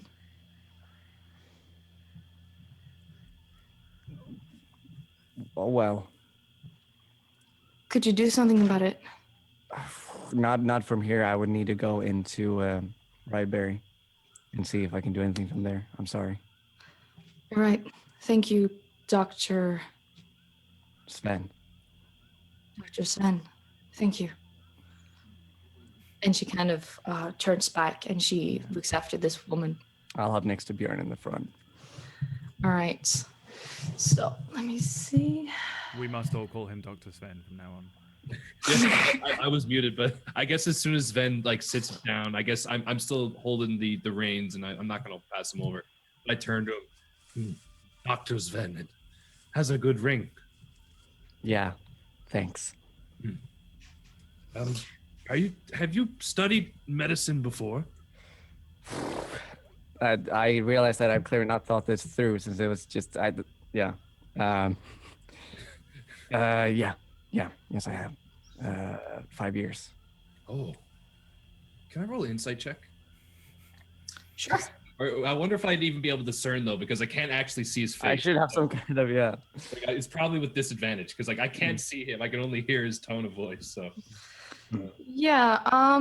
I'd say roll a deception check with advantage, Sven, against his insight. I don't know if I've ever seen a deception. A long time since I've seen this. 8. It's 13. Oh, 13. That's right, the advantage. And I guess insight with disadvantage 7. Oh, damn. No, not a disadvantage. It's just you Just are straight up. normal. You just gave him advantage. So, he can see through you. What do you want to know? Like, what are you actually feeling? Did he actually like study for 5 years? Did you That's study sort for of- 5 years? I'm curious about. Wait, no, I did not. So I guess as soon as I say that, I just say, no, you didn't. If you did, then I'm sure you probably would have been able to help her. Potentially, maybe. The art of medicine is much harder to understand than you think. I- So.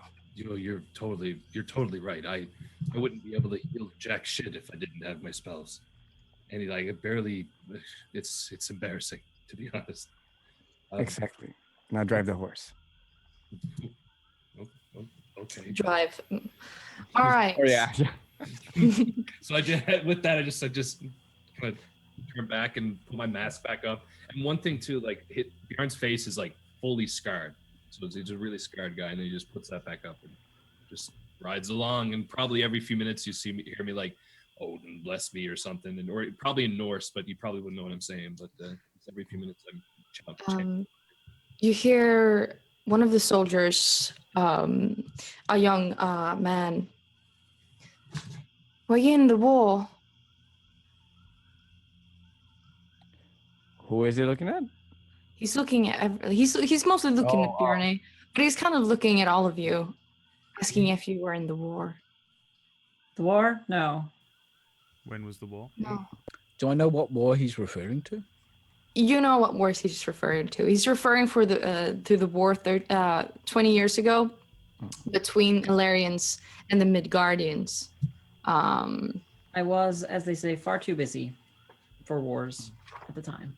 Before my time. Was I? I don't know if I was or not. Depends on how old you are. If you're like around 30, I'd say, I mean, you would have kind of grown up with it, but you living so far north, you wouldn't be as affected by it. But you'd know that your parents probably fought against the Illyrians trying to take over Midgard. My father fought in the war. So didn't mine. Probably How on the many other boots side. did yours get? How many what? Boots. You go for the boots. More money in the boots than the teeth. You I don't know, think I went for any boots. Awkwardly, there are those of us in this vehicle that are from different sides of this war. Perhaps it's not the best subject. I mean, he's calmed down now. It's not like there's a war now. At least I don't think. And he kind of looks at Lieutenant Harmon.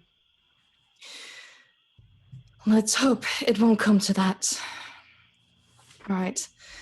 And as you sit in the cart, you see as more snow kind of starts trickling down, the wind starts getting more heavy and you just feel yourself kind of shivering.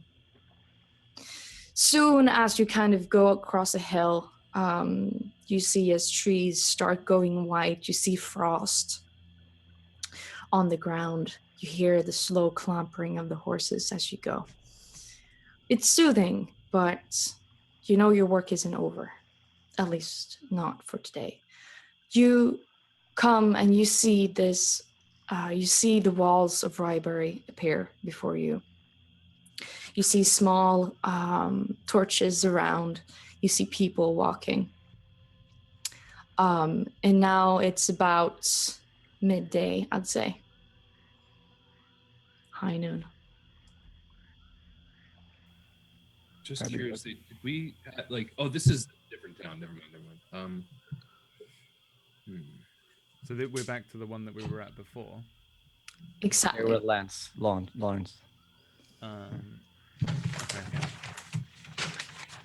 Yes, I'd probably be just directing the horses, I guess, towards the stables where to store the horses. I would assume either. Yeah, you come to the front gate. You see the same soldiers. They kind of look at you like, "Oh, you're back. Did it go well?" And just nod.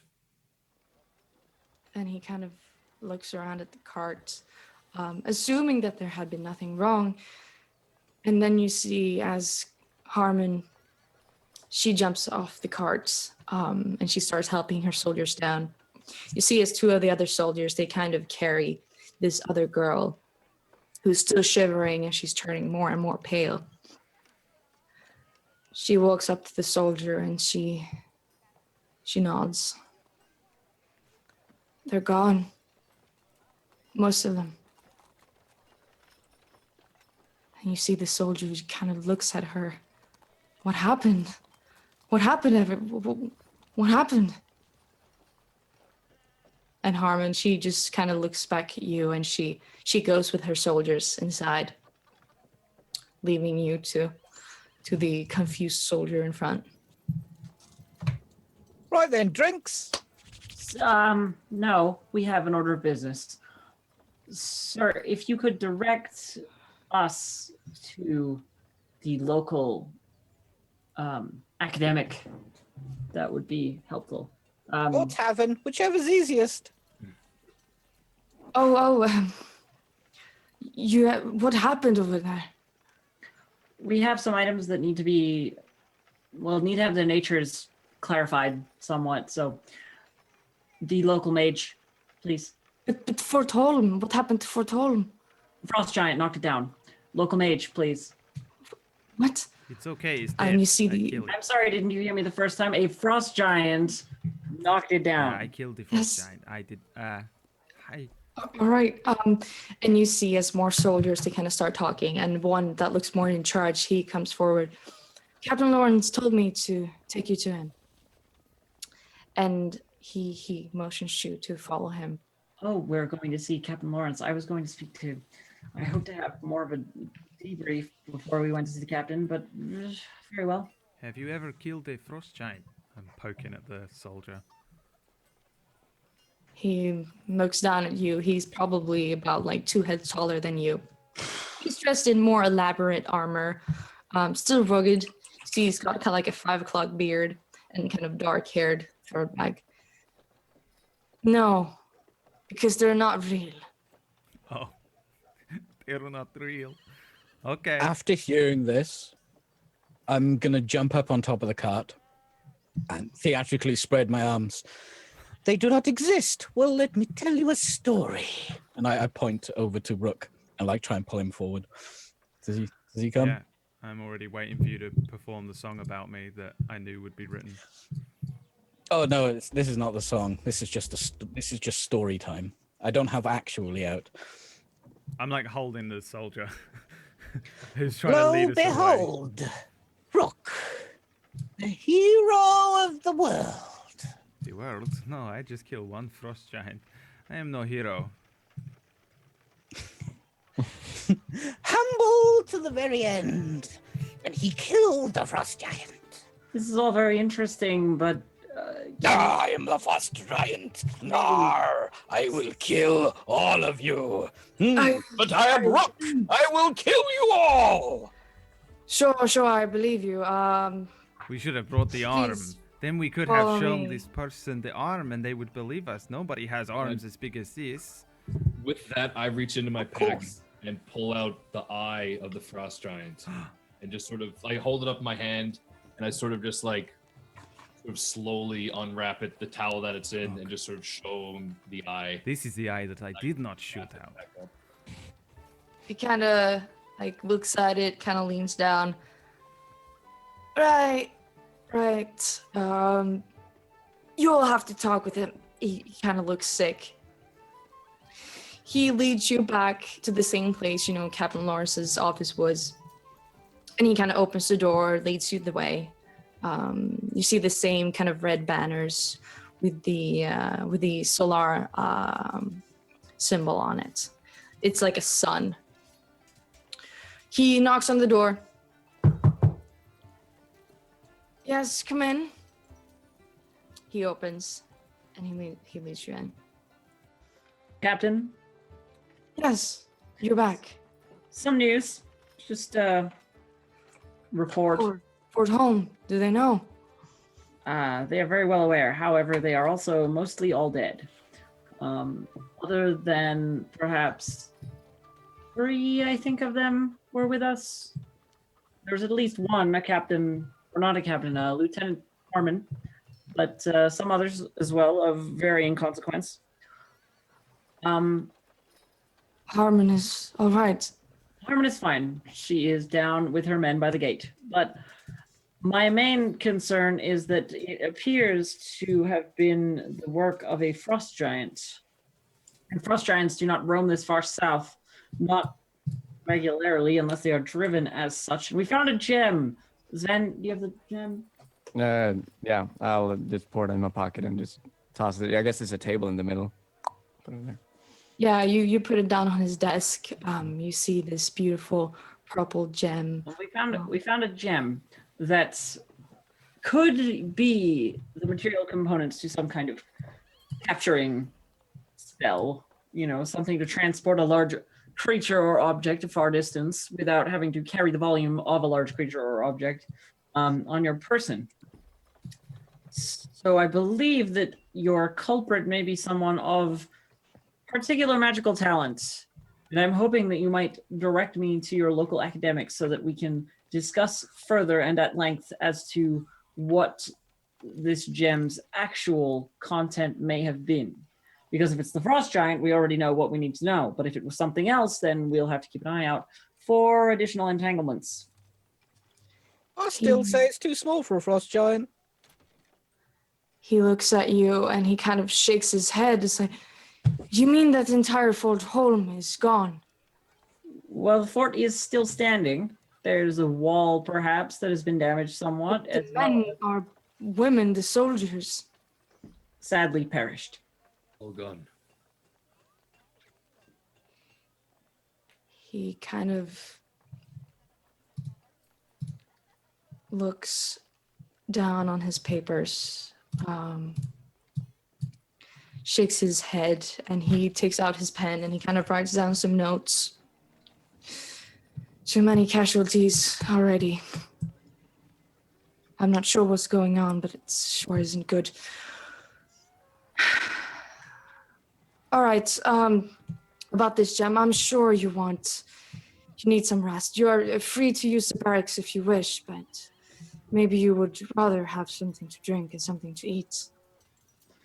I know that some of my compatriots are certainly interested in the local locations of alcohol. Wait. Awful thirsty work. Do you believe us? I'm kind of looking him over, Captain Lawrence.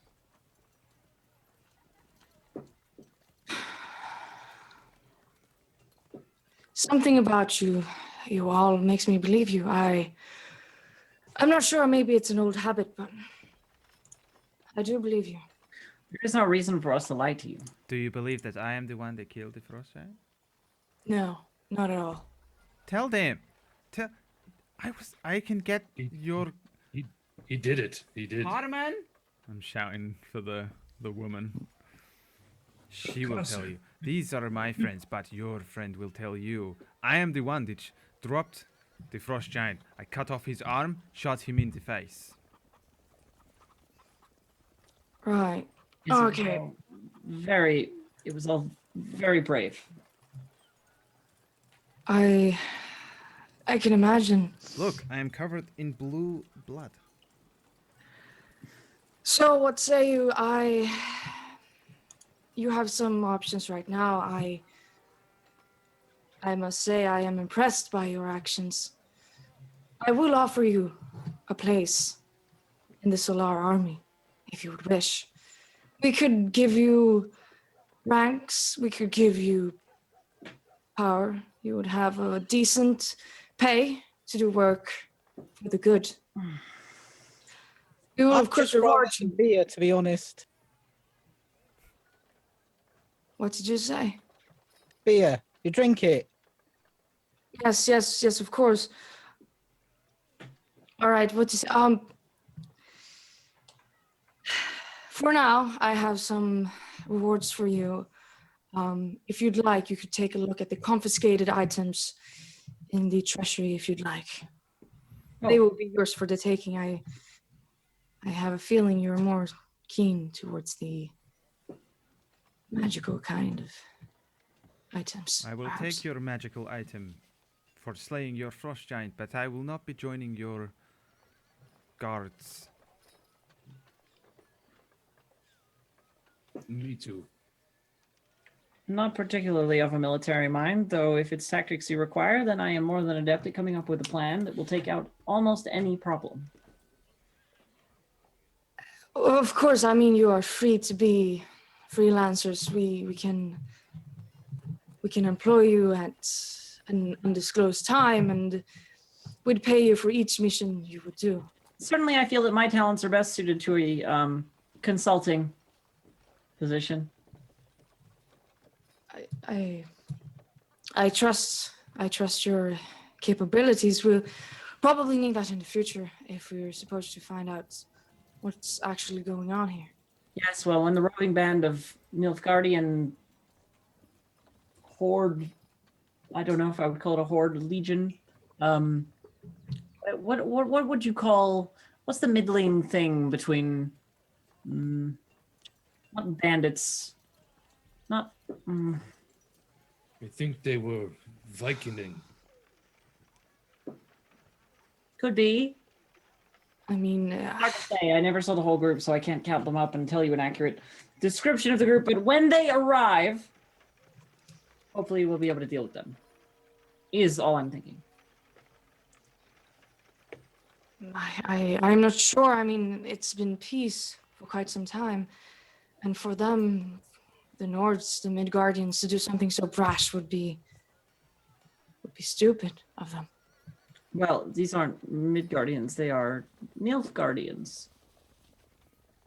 Are you sure? Well, I mean, they seem to wear the garb of many of the roving northern tribes. Seem to remember. I could be wrong. I'm not often wrong, but I could be wrong.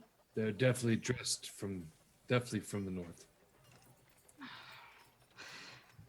I have a full roll on of this, and I will have word from my general soon.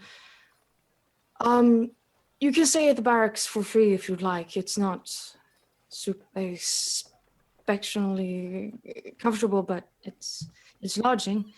There is the Lucky Dragon, just a bit. You go down to courtyard and then over, and I'm sure some soldier could tell you the way. Tell Jill that I sent you. Does the Lucky Dragon possess enough space in one of the rooms to set up a small study? They have a couple of rooms, yes. Oh, good. Yes, I'll go there. And whatever you do, stay away from the Black Cat. It's of questionable content in there. I would say keep yourself away from there. Yes, will do. Now, as to my previous question, the stone, local academic mage, person of sagely advice, who you would go Yes. to? Oh, of course. I think you could talk to my friend Rysard Sursek. I think he could help you. Rysard? Yes. Very well. I will find out where he lives. He lives by the fountain. He lives. He's got a small shop. He specializes in finding things and identifying them. Very well then. I reach my hand out to scoop up the gem on the table if Sven doesn't stop me. Do you stop her No. from taking the gem? No. All right. All right. And I'll ask, do you have a doctor store? A doctor's store For You- doctors. for He is doctors. a doctor. Oh, very well. Do you think about healing and things like that? More like the tool, yes. Tools. I would say either you could step by the church, they might have something for you, or the Watchers Vanguard. They're where their doctors are. All right. They might have something for you. I'll swing by. And thank you again. Even though what happened is very sad, I appreciate your help. So, where again is this treasure room? All right. So I don't forget. He calls the other guard that brought you in. Bring them to the golden room. He looks at him like, why? Don't question it. Then he kind of nods and he kind of motions for you to come follow him. You see he's got this big keychain with a bunch of keys on it, and he's kind of going through them as you walk. I'm not sure what you did, but I mean, you must have done something good. Killed the giant. Did he say the golden room? It's not golden, but Is there gold in there? maybe. Also, do you want to know something? Sure. What killed this frost giant? I killed the frost giant. It's true, he did. I saw him. Cut off its arm. I wrote a song about it. Great. He looks back at Captain Lawrence and he nods and closes the door. And before he does, Captain Lawrence says, and if you want, you can come back tomorrow. I have more quests for you if you'd like. We could use your help. Of course, you can use my help. And they close the door, and the other soldier, he looks back at you. I'm not sure why he's letting you look into the treasury, but all right, follow me. And he leads you down a couple of stairs. You walk past several closed doors, and then you walk down another couple of stairs, and then you start seeing kind of cell doors with different kinds of items back behind it. You see some supplies, some weapons, some armor. And then you see one door. It's got kind of a little golden plate on it. It says confiscated items of questionable content. And he kind of looks up and he finds a key. He opens it and lets you in.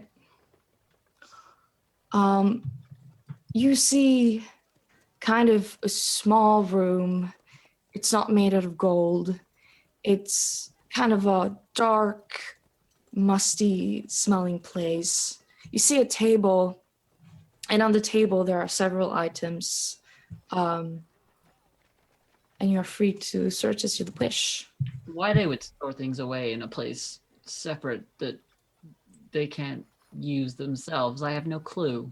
Ash says to herself more than anyone. Then why are they giving them to us? They're giving them to us as payment. These are things they could have been using for themselves.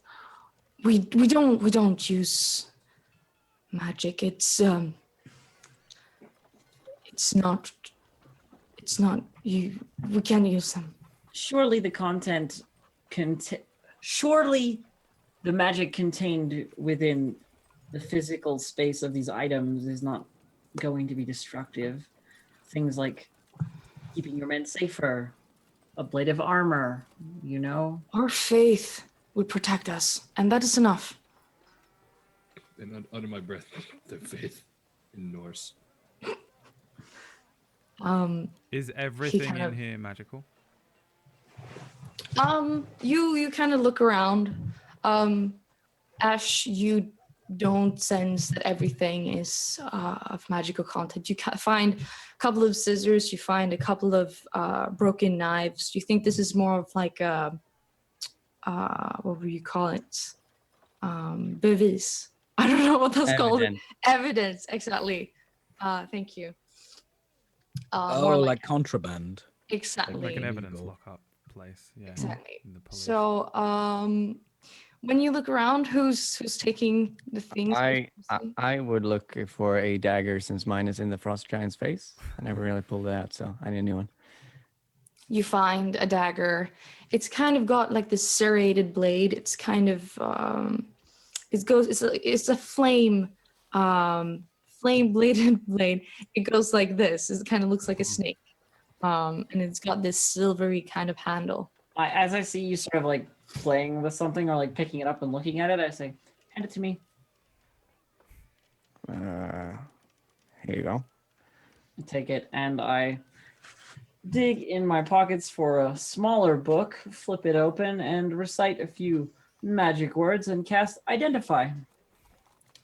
As you kind of identify this serrated blade, you kind of look at the snake thing going through the handle. It's kind of a silvery green blade.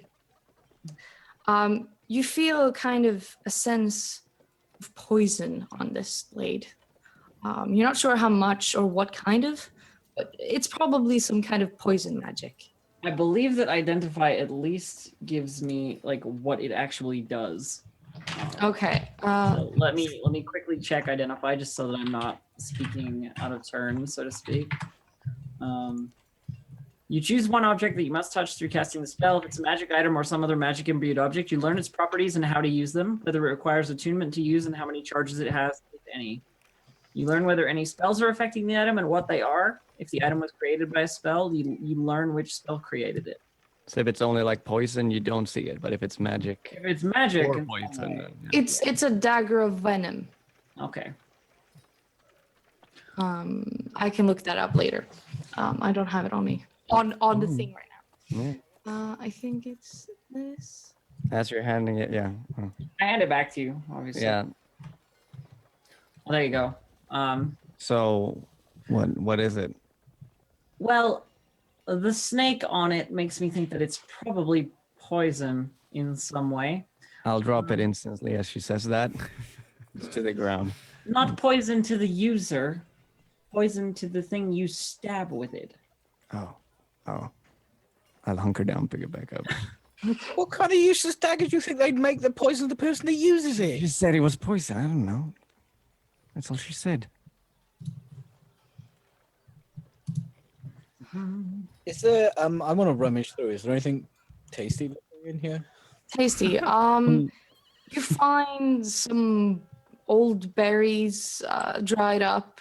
You don't tell her. sure what this is. You find some kind of powder. It's nothing of value as you find. You see a small ring lying on the desk. It's made out of gold, and you have on top of it a garnet, kind of in this fiery, beautiful ember shade. And you can pick that up if you want. Yeah, I'll pick it up and I'll sort of give it a cursory glance. Here, Ash. What's this?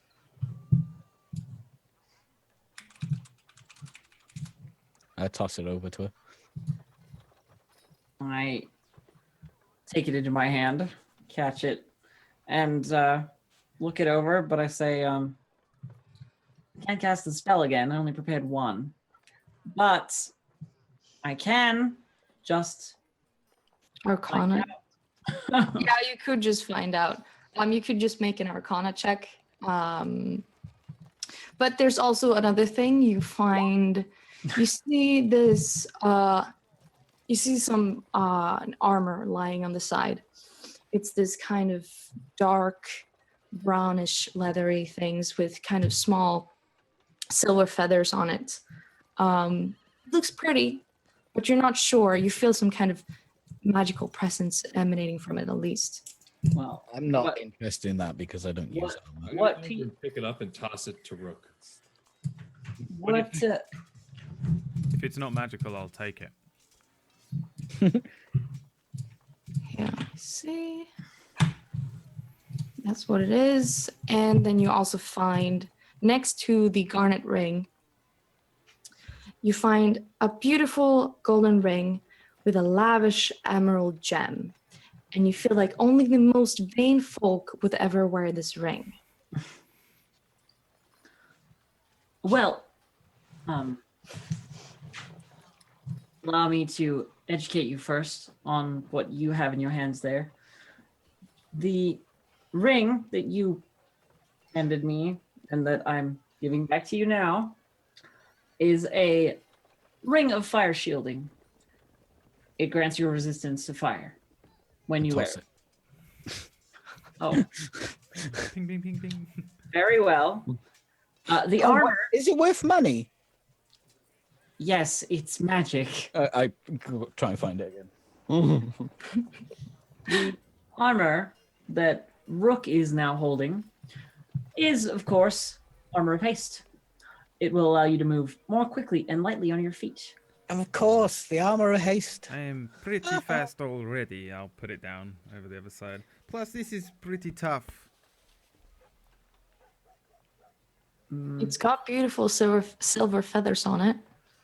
As drawn as I am to it, I will still step away from it and pretend as if I'm not that interested, and I'll quickly change the subject to, Ash, why do people not believe that I killed the frost giant?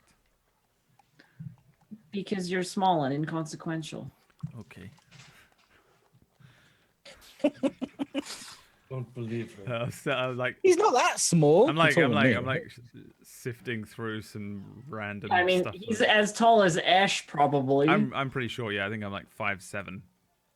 Yeah, and it's, I'm like, like similar. skinny as well.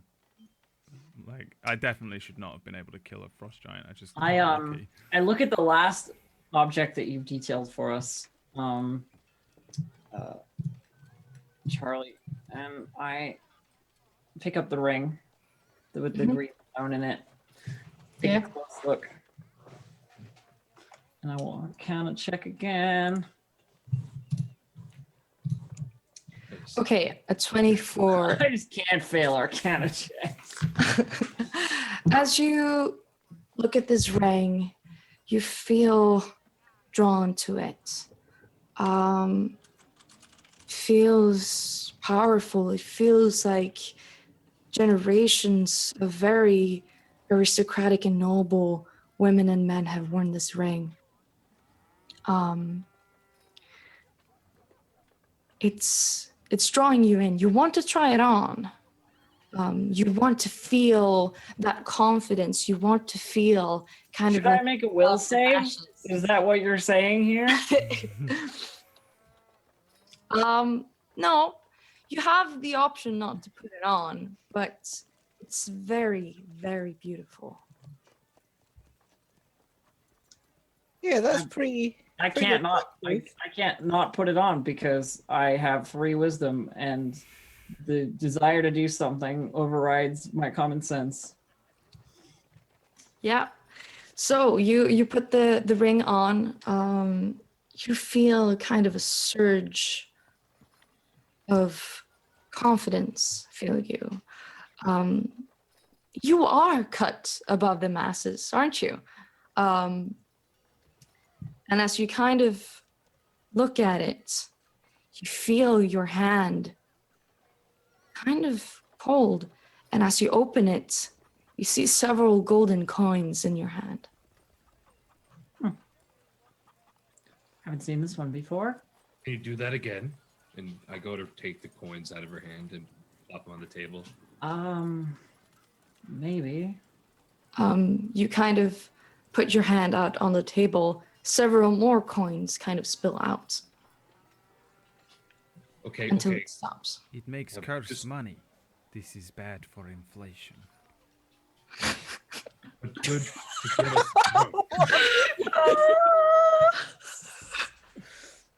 This is bad for the economy. Who is Is tracking that all it these does? things? With an Arcana check of 24, do I know what this is? You don't know what it is. Definitely know it's magical. Well, yeah. Yeah. That is what you can ascertain from it right now. All right. I guess I'll take this then. I'm gonna scoop up the ring with the fire sigil on it, and or was it ruby you said? Yeah. No, garnets. Garnet? Yeah. I think that's the same color. It's like red. I think so. Sort of like a dark red. And as I put that ring on, do I feel any different? Like when I get this sort of sensation of or having this fire resistance, like do I feel anything, or is it just You kind of feel like warmth surges through your body. You feel kind of warm at first, but it's a good sensation. It's almost like you have these gentle flames kind of going around you. You can't see anything, but you have this feeling kind of like there's an outer layer of flame kind of protecting you. the second I sort of get that like flame sensation, I sort of like gasp and I take it off and I stow it away. All right. The guard outside, he kind of, you done in there? Is there anything else looking around? You can roll a perception check. Sure. 19. Babe. A 19. As you look around, you see a small little, it kind of looks like a leather scrap piece. You see it's got some kind of engraving on it. It looks like a hand, and then it's kind of got flames flowing from it. When I see the engraving, I want to do a check to see if I notice that engraving. What kind of a check would that be? You notice the engraving. You notice Okay, it. I It's noticed like it's lying there. But you're not quite sure what it is. I pick it up. It's just a hand, a severed hand. It's an engraving of a hand and then flame around it. Oh, okay. As soon as I look at that, I just keep looking at it. Ash, have you seen anything like this before? Yeah, I'm sort of distracted by the ring I'm wearing that I can't identify. Let me see. I'll take it from you. Look at it closely, as I do with all of these objects. Is this still Arcana, Charlie, or is this This is history. history? Wow. Jesus. This rolls. Holy shit. I've got 20 intelligence. I got plus Yeah, 7. you're really smart. Right here. As you look at these symbols, you kind of go through your mind. It's almost like you have an entire library in your head as you think back. Every single page you've ever read, it's kind of fuzzy, but you remember seeing it somewhere. You kind of look back, you go to section A, B, and then you see looking for symbols. You remember your father. He spoke to you once. As he was teaching you about the ethereal of grace, he mentioned that there are other bad people out there that will use their magical powers for bad things. You were very small, so you didn't understand a lot back then, but you knew that people would use magic for very, very dark things. And that's why he told you that your friend, Ada, she was sent to Arcane Sanctum because her powers were too powerful for her. and it was for her own good. But they would of course keep you with them, but it was always important that you kept your powers in check. And you remember also, he said, always stay away from the Erd. The Erd. And this is what the symbol pertains to, the Erd. Yeah. This would be the symbol of some very bad people. Those who would use magic for ill. Have you heard of the Erd Nope. before? Only for them farmers.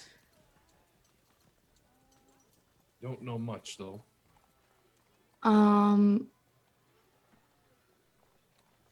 Rook, roll a deception check. For fuck's sake. I knew it was coming. Oh, I've got an 8. Everyone else, yeah. No. I have never heard of Erd. What is this on ground? I want this. Can I keep this?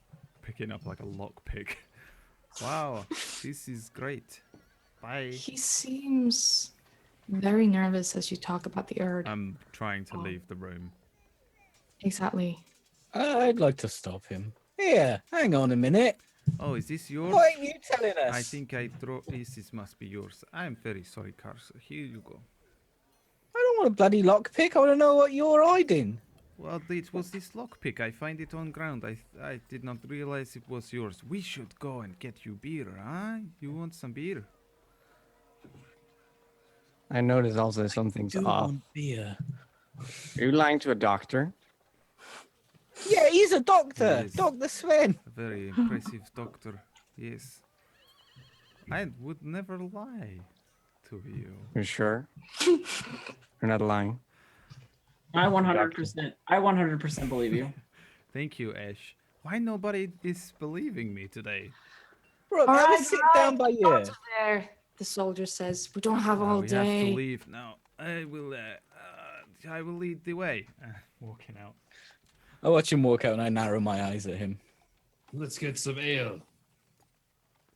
Now, Bjorn, that is the best idea you've had all day. Yes. assuming you don't use whatever that item is for ill, then the symbol means really nothing. But I don't know how you feel about wearing or using the icon of something other than your god. That's only on the other thing I found, right? That's not the ring, right? Oh, you mean the engraving on the Yeah. leather? The Yeah, engraving, it's on. It's just like a mark on like a piece of leather. Do you think we should keep this? No reason to bring it with us. I don't think it's innately magical. Okay. And I just sort of look it over one last time and just toss it back into the room. As you look it over one last time, roll a perception check. Perception check.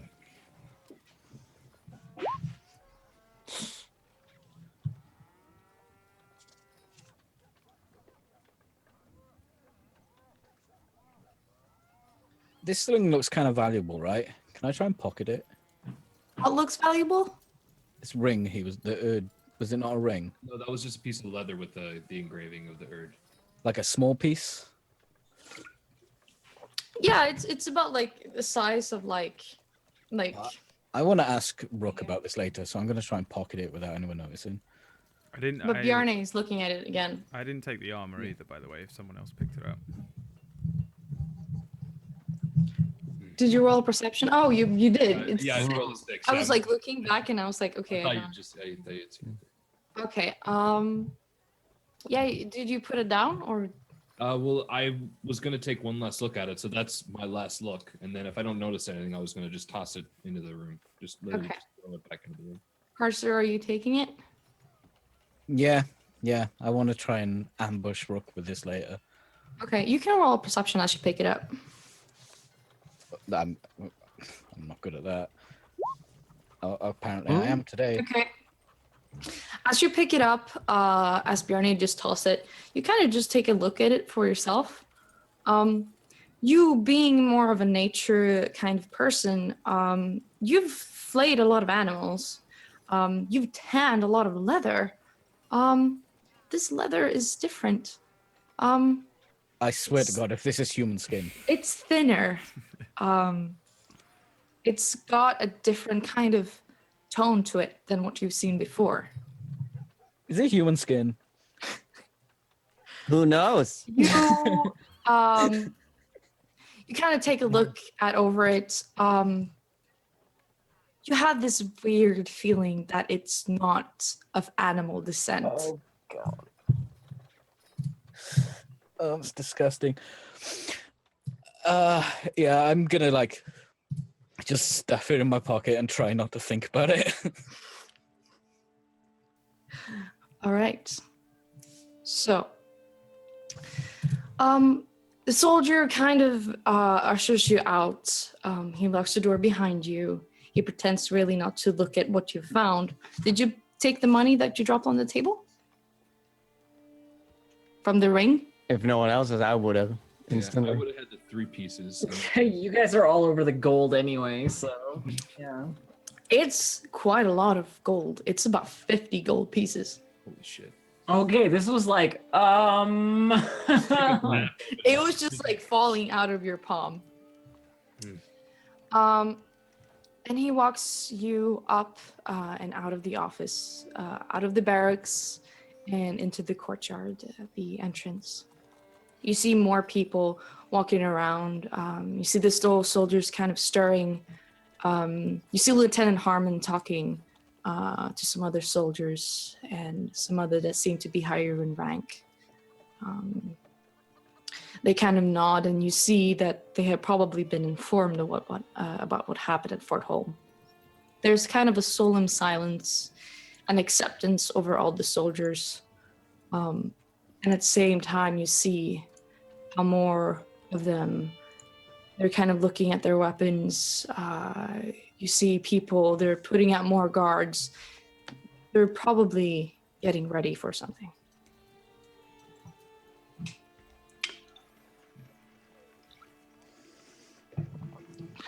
Looks like they're expecting a fight. Well, if they need me, they can find me at the Lucky Dragon. We did warn them that the Norsemen are maybe coming here. At least they are heeding our warning. Yes. And as you say, the Lucky Dragon, the soldier, he kind of, the Lucky Dragon. I wouldn't go there if I were you. Why? If you want to drink water, that's where you go. Well, I don't want to drink water. Well, that's what they call ale. Well, where should we go? I mean, we're not supposed to say, but the Black Cat is where you get the good stuff. The Watchers, the church, they don't want us drinking. Not the real stuff, the hard stuff. Which way is it? Take me there. Oh, so just go forward, take the left. No. Take me there. To I the seem Black to, Cat. Bjarn, I seem to remember the captain telling us that we should go to the Lucky Dragon. Ugh. Do you always do what you're told? Yes. I'll do what he's telling you. Oh, she would. It breaks my heart. Look, Well- I don't want to drink no piss water. Yes, I do not want to drink piss water. No. How can you know it's piss water until we go there and you drink it? Well, this fine gentleman here said that it is. He said. Yes, but objectively, the captain told us to go to the Lucky Dragon, and this Yes, man is telling but us the to go captain elsewhere. is a goody Until we two-shoes. apply the scientific method, we cannot know the answer. You go to piss water, get piss water, and bring it to us at Black Hat. And you can test Can I- side by side, and you can tell us. I don't like this idea. The idea of testing side by side is a good idea if we want to test quality. But again, it comes back to that strong thing that you said, which was like strong Yes. how. Yes. All right. Oh, do as you wish. The lucky dragon is on the right, by the square. The black cat is just follow the square, go into the small alleyway, and then go left. Because See you you said, later, Ash. because you also say piss water, but I have never had a drink that has tasted like piss. You could try Well, drinking. Come to piss. my house sometime. Listen, Ash, you always do what you're told. Yes? And we're telling you to go to the Black Hat. Statistically, Yes, but there is you're a not higher risk people of that piss I- water. Huh. There is He killed a frost giant. zero risk of piss water at Black Hat. There is some chance of piss water at other one. Let's go Black Hat. True, but zero risk of danger at the Lucky Dragon. And the captain of the military of this place told us that the Black Cat was dangerous. We killed Maybe a she frost likes the giant. Captain, he's probably on the take, innit? You can cast giant fire from hand. Who you are afraid of in this place? Very well, I'm done arguing. Fine, we'll go there. Okay. When I'm right, and when you're Carcer. wrong and we're hurt, it's on your head. Carcer, lead the way because I do not want to walk in first. I'm scared of this place. Come on, let's get some non-piss water for Non-piss once. water. Non-piss water. If it is bad drinks, the doctor will heal us. Dr. Sven. Of course. You're going to drink Is my piss water bravery still regardless- if you're going to drink piss water regardless of where we end up, then why even bother? Trouble is fun. The fact they even sell piss water is befuddling. Ash looks like she's gonna have like an aneurysm. Like she is so just like stressed out by this. Ash, I tell you what, whichever one we go to, you'll sit in the corner and read your book, right? Yes. Does it matter which corner? I prefer corners where there aren't people who will stab me. Well, ain't no one gonna stab you if you're in the corner behind me. Very well, acceptable. Let's go. That All seems right. that seems to have been I say drugs. I mean, non-piss water. that seems to have been reasonable enough to just like get her to go. So, you kind of remember what the soldier told you. Go to the square. So, you start making your way through this small kind of city. You see people, they're talking, they seem kind of worried. But it's still kind of, it's not, the news haven't really come to the norm, like the what would you call it, the normal people yet. Kids are running around. You see more and more people are actually taking out their winter wear. You see people wearing thicker coats, kind of taking in their animals. And you walk into the city square. It's dirty. You smell different kind of spices, food. You also smell waste and dirt, as in any kind of town. You see different soldiers just sitting by the corner. They're smoking or talking about taking a break from the day.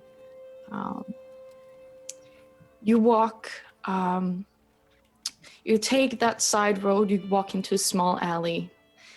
And as you walk into the small alley, you kind of feel the aura kind of change. Instead of only humans, you now walk past dwarfs. You see maybe even a tiefling walking past you. You see small people, you see taller people. They have different skin tones, tattoos, tattered clothing. They're hooded, they're cloaked, as if not to gather attention to themselves.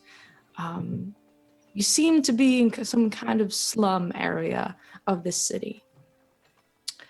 You walk into dirt, careful not to step into something you don't want on your boots.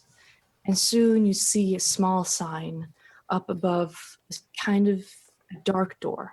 You see the silhouette of a black cat with its tail kind of twirling around itself.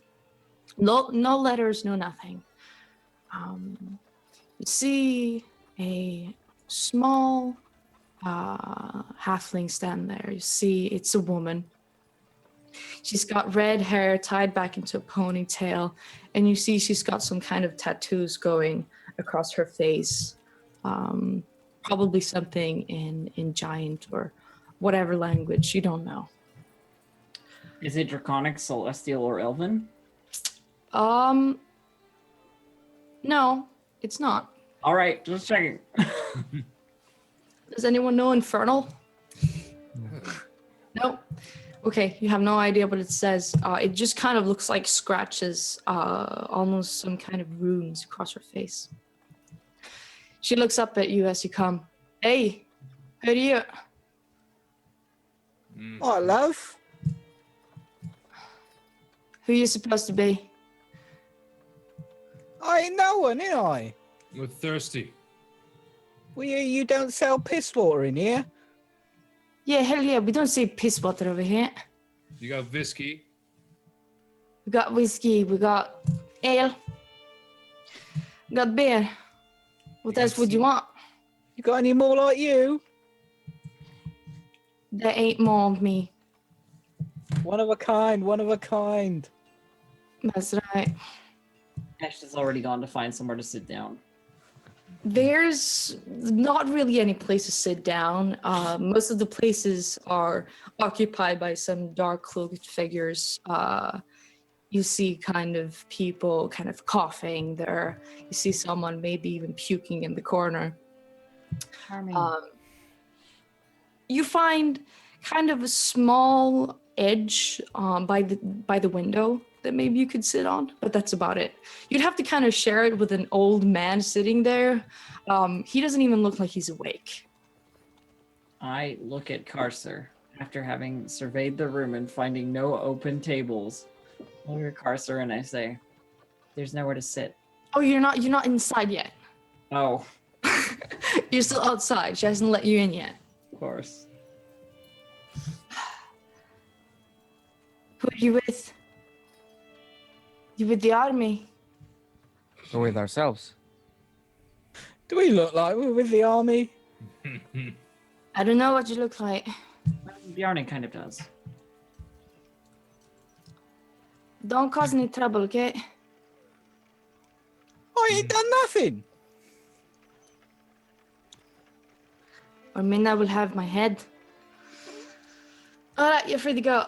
And she kind of opens the door. You see she's got an axe kind of hanging by her belt. She kind of winks at Carcer as he walks in, and lets you through. Let me see. I'm gonna ask Ash because Ash knows everything. Why don't they let the army in here? Is that even legal? I would imagine that they don't let the army in here because things that happen in here are illicit of some nature and they don't want to get caught. Oh, perfect. Sounds good to me. Okay, so as you walk in, I'm like busy talking to Ruck, and I'm like, I'm of the opinion that law enforcement is very important. Yes, of course. oh, this isn't right music. We need something else. It's very important. You are the leader. Been dragged away from. Yes. Yes, I am. I am the leader. So when we step through the door and go into the door, first of all, how big, I guess, is this place? And second of all, I guess there's nowhere to sit down for us, is there? Okay, so as you walk in, you have to first kind of take away, like pull away these red drapes that first appear as you walk in. As you see people kind of lying down on the different carpets with pillows surrounding them. They seem to be smoking some long pipes. You see tables, people are betting on games. See in the corner, people are shaking hands and switching some kind of package. You see a bar to the side. You see some people sitting next to it. They're chilling. They're having a good time. Maybe even a couple of soldiers. Now I look for a place to sit. There will be a place for you to sit, probably next to, like in a corner somewhere. There would be a table on the floor where you'll be able to sit down and actually put your books out. That's what I do. I'm gonna slap Bjorn probably on the butt because he's quite tall, right? Hey, what do you reckon about putting them coins to good use, then, huh? Let's do it. And we look around. Rook, Zen, drinks. Are you sure we want yes. to use the cursed coins to buy drinks? What if it does something bad to us? Well, if we don't have the cursed coins, the better. We'll just tell them that we didn't know they were cursed. Let's not even mention anything about a curse, eh? Yeah, What it's do you mean cursed coins? What Yeah, cursed? what are you talking about? Right. I just have this handful of gold. Shiny Exactly. gold. Yes. I literally just am holding up these, I guess, like a small handful of gold pieces, just kind of looking at it. And when I look at it again, like actually, I want to really look at these gold pieces that this ring sort of materialized. Are they stamped with anything? Like, or are they just gold, literally just base blank gold coins? I'm curious. Is there anything on them? As you look at them, you kind of see portraits of some sort of queen, maybe. You don't know. You have never seen this kind of coin before. It's beautiful. They're beautiful and golden and shiny. They look new, even though you've never seen them before. They have some sort of text on them, but it looks to be very old in a very old language. You can't really see what it says. When I notice that, I'm going to grab one of the coins and just kind of huddle the group somewhat together. Do any of you know what this says? Don't say it out loud. It says, please redeem me for one beer of your choice. Ah, perfect. Wait, when you say group, did you mean me too, or just the other? Yeah. Okay. Can I tell what it says? What language do you speak? Elvish? I speak Elven, Draconic, and Celestial. No. You can't really. No, you can't make it out. Can I tell what language it is? You'd imagine it'd be some sort of old human language, maybe. Oh, okay. Uh, I have no idea either. Well, I'm sure they'll take it here. Let's drink. Let's. Gold is gold. It looks like, and I look around, they don't particularly care where the gold comes from, as long as it's gold. This is true. I'll also sit down by the table as they're walking up. yeah. And as you kind of walk in, you smell the smoke of different spices and different herbs kind of fill the air. It's pleasant, but for someone not really used to an enclosed space with a bunch of smoke in it, especially you, Sven, you kind of need to breathe extra and kind of heave in your mask as you do. Is Rook sitting down? I'm with them, I think. I'm probably going... If they're going to, like, the bar and Ash is at the table, I'll be with them. At the table? No. Or Going away. No, going. Yeah. Okay, never mind then. Okay. So you walk to the bar? Yeah.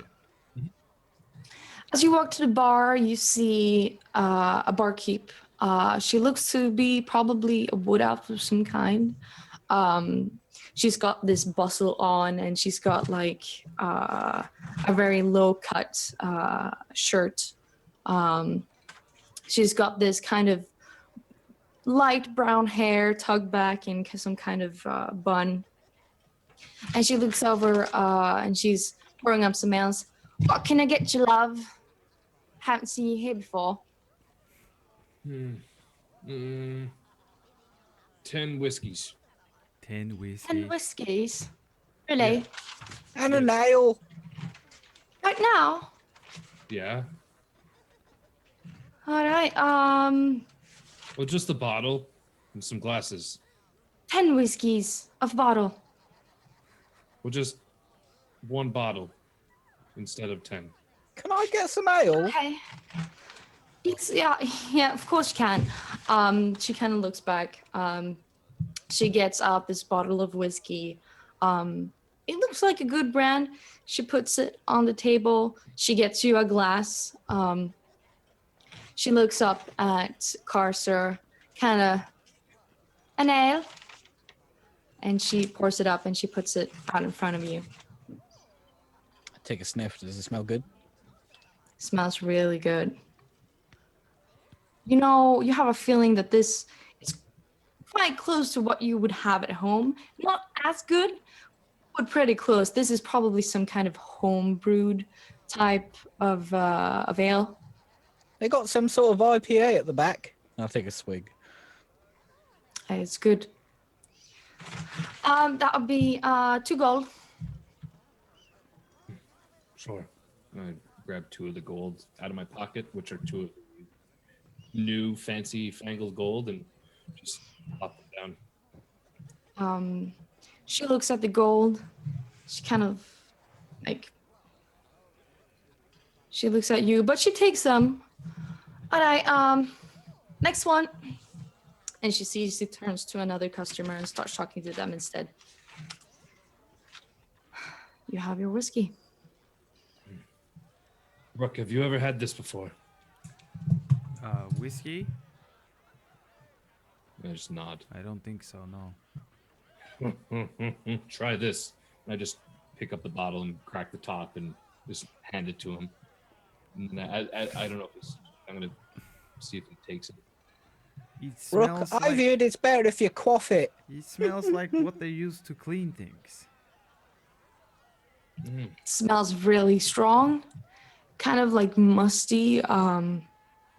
Almost burns in your nostrils as you I smell it. understand this.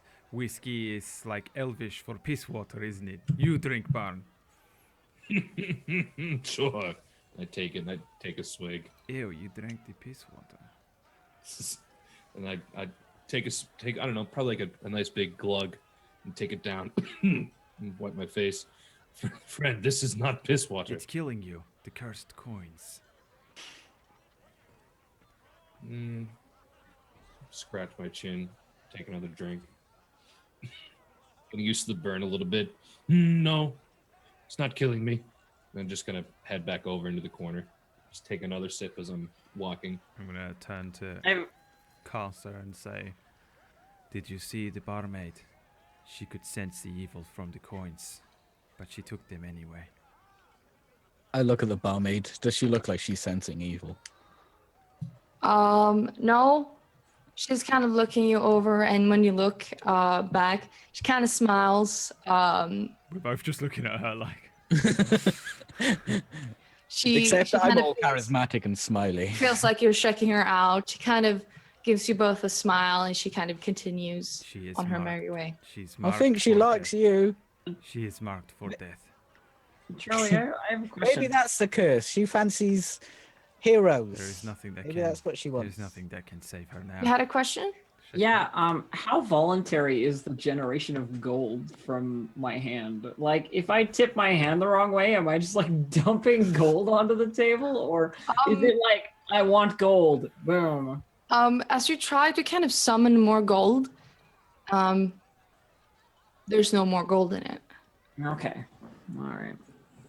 You have a feeling it might maybe return, but not at this moment. Cool. Eshan Ezra, the Gold Summoner. New to CBS. So yeah, I've already set up a little corner. Ash has got a book or two out on the table already. And she has the gem in her hand as well. The one that that we found up by the fort. And She seems to be looking through one of the books on the table to try and find like an accurate depiction of this object. All right. Roll Arcana. Okie dokie. Okay.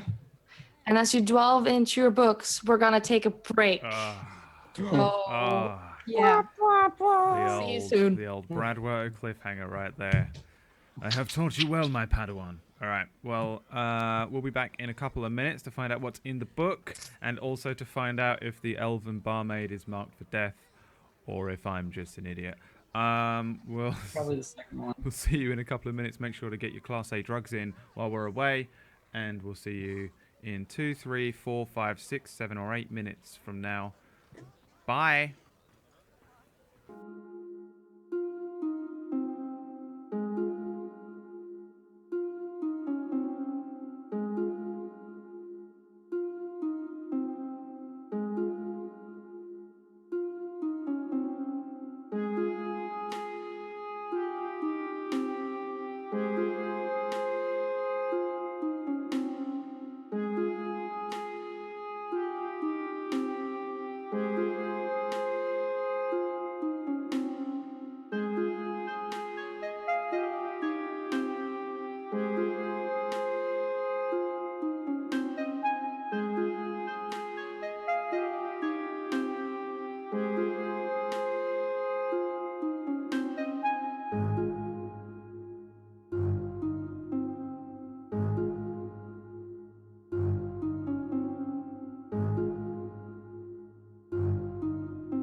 everyone, welcome back. Sorry I clicked loads of things just then, and it was probably really annoying for people watching. What are you doing? Fucked it up. I fucked everything up. I didn't really fuck it up. I don't know what's going on. I didn't know. I don't know. Fuck it I don't down know how to again. stream. Okay, I don't stream ever. I don't know why. It's I over. stream. Stream's over. We're Stream's done. done. Anyway, thanks for hanging around and watching the show. We are back with the final half hour. No, hour. I don't know why I can't speak. Let's continue with me not being able to RP. Charlie, It's normal. save me from myself. Karen, take the reins here. Yeah, so you were sitting down at the tavern. You just got your drinks, and now you're all sitting at the tavern again, at the table.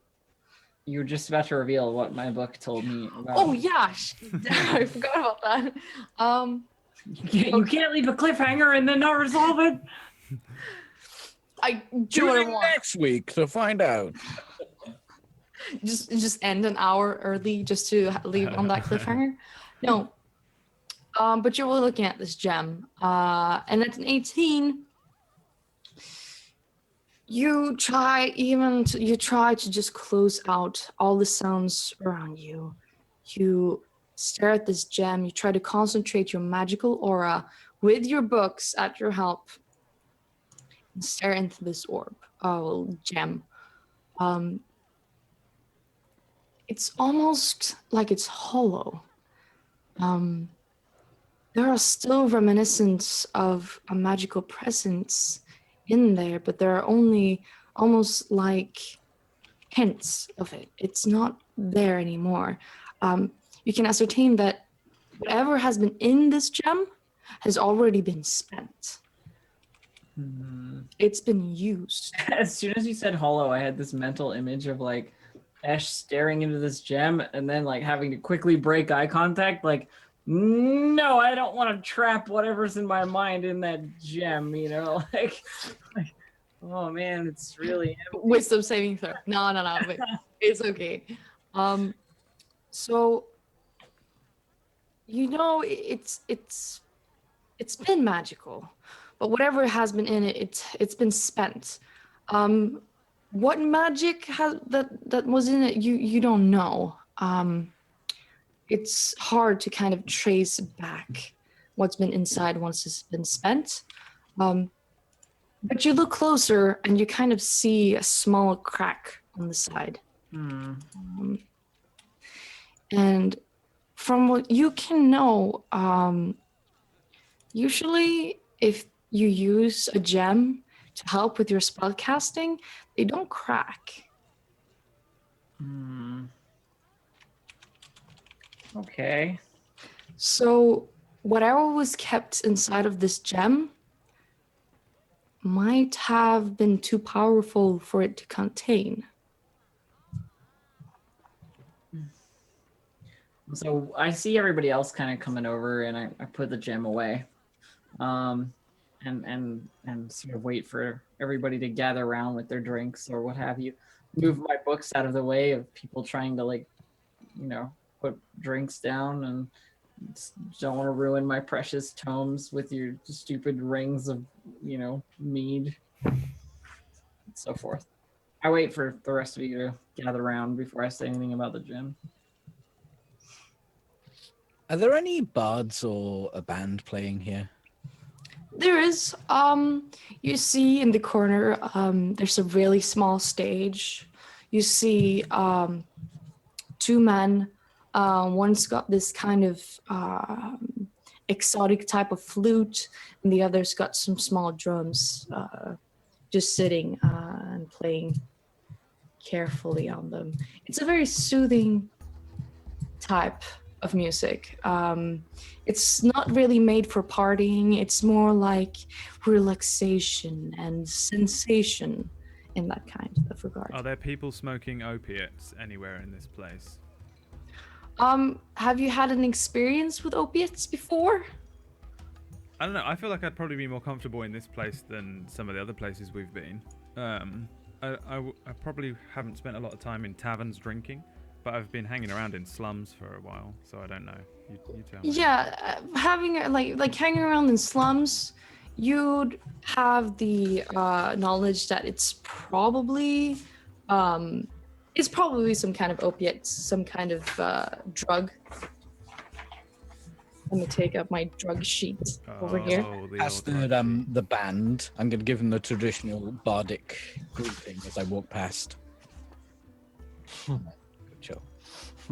They sit and they continue playing and they only nod at you. They don't really seem to recognize what kind of thing you did.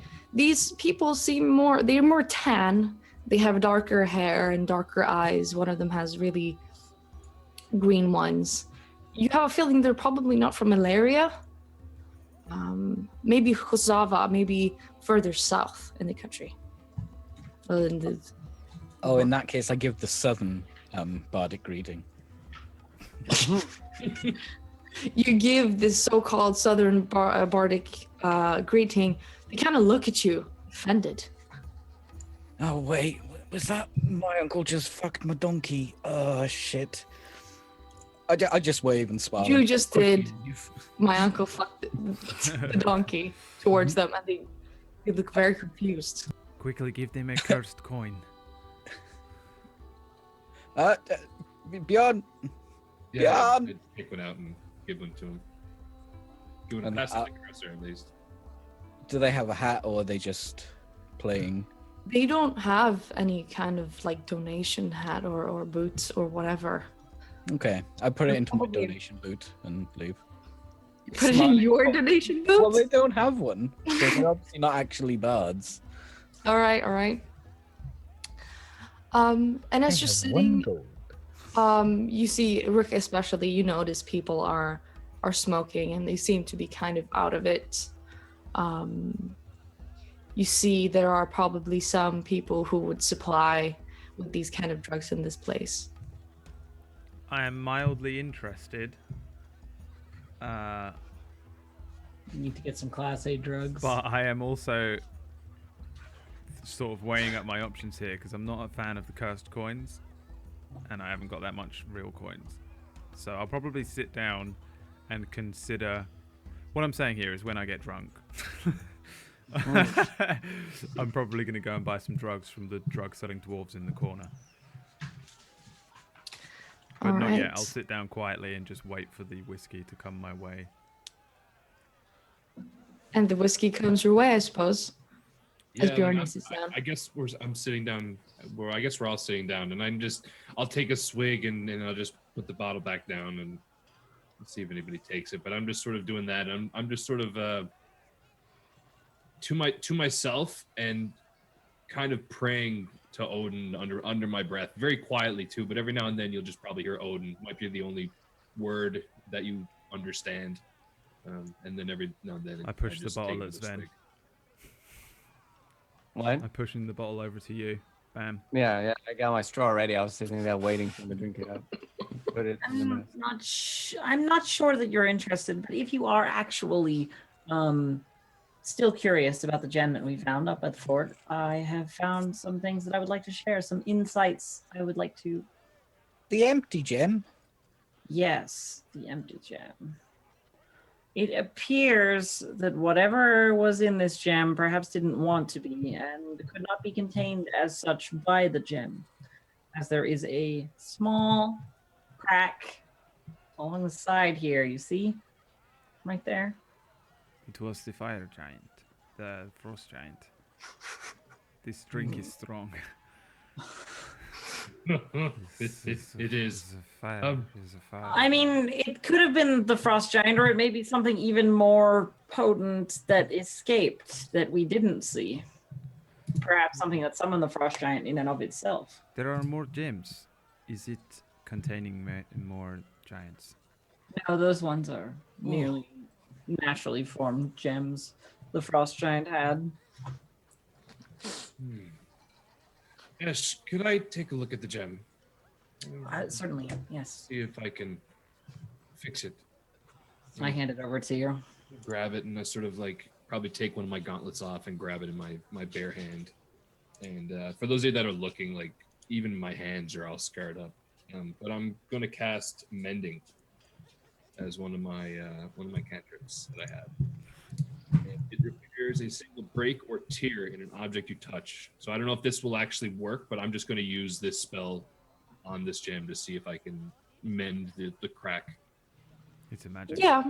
You kind of hold it. You see kind of this glowing light surround the gem, kind of almost lifts up from his grasp. And you see as kind of the light shines through the cracks and these start to kind of bind together. And again, the gem is smooth and shiny. So I guess as it plops back down to my hand, fixed. Pass it back to Ash. Try now. I mean, I'm not sure what you wanted me to try, but it would contain something if we had something to contain, certainly, and I knew the right spells. I don't. But As you kind of think over this gem and you think at its whole, maybe it would be able to store something in it. Maybe a spell? Yeah. I could try. Yes, let's try this. And I put the gem down on the table. And I take. I look around for something, and I see a little. I don't know, like pen or something on the in amongst my things. And draw a circle around it, and then another circle, and like a couple of lines, and like other stuff that looks very arcane, It sort of looks like when you're jotting down an idea on a napkin, but I'm doing it on the table.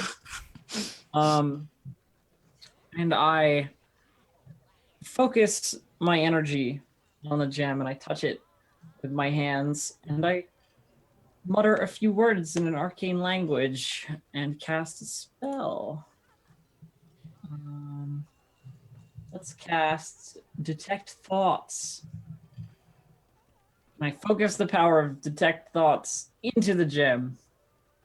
All right. As you kind of collect yourself and you do this ritual, you focus in this spell, right? It probably takes me a good 10 minutes or something. Yeah, it probably takes you a good 10 minutes. I'm just looking at her while she's like completely zoned out. You see her eyes kind of glow in this light bluish color, and you see as almost her soul goes into the gem, or what you think it is. As you look up, you look at the gem, and you see some kind of swirling energy inside, kind of slowly floating around. Interesting. I wonder if Sven, here, take this. Mm-hmm. Try and use it. I don't know if it'll just be me that can, but it's not harmful, I promise. Then just how would I use it? I'll try to direct it at Rook, I guess. Like I'm not. How would I use it? Are you just waving a crystal at Rook right now? Yeah. Yes. Just tell it to go. Go. No. As he's doing this, No. I'm gonna cast message to Rook. No, you are cursed. You will all die. The coins. Like I'm watching him with this thing, and I'm watching everyone look at me, and everyone's waving things at me, and I'm up out of my chair, and I'm walking away, as I'm like backing up away from you lot. I'm rolling around laughing Do not so try hard. your horrible witch magic on me. I want you to know they're casting magic in here. It's bad. They are not. And as you say that, you see kind of as people quiet down, they're not as talkative anymore. And you see how kind of they turn The music kind of stops playing, but they go back again. Nothing happens for a moment, and you continue. Yeah, that's right. You don't cast no magic on me. Hey! No one is trying to cast magic on you, Rook. I'm merely trying to discern whether He the is spell that I trying to focused, cast magic that you put into the evil gem. whether the spell that I have focused into this crystal will be usable by anyone or only by me. Well, they have him do it to you. And as you are speaking, out of nowhere, a hand kind of slams down on Sven's hand with the gem. I wouldn't do that if I were you. And you see a dragonborn woman standing by your table, kind of putting down the gem, holding Sven's hand underneath it. She withdraws. Don't do things in my pub. A pleasure to meet you, I say in Draconic. It was nothing harmful, I promise. I am a licensed practitioner of magic, trained by the church, the Ethereal Grace. Do you see how she kind of laughs right at you? She answers back in Draconic. How very impressive that you know our language. Even though you were raised by fools who believe in books and stories. Yes, well, whether the books and stories are true or not, and I switch back to common just so everybody else can understand. Whether the books and stories are true or not is up for some contention, certainly. The power that is granted to those who follow the Ethereal Grace and the powers within are certainly something that is measurable. Clerics and paladins and so forth. Those who wield the divine You magic. are in my pub, in my domain.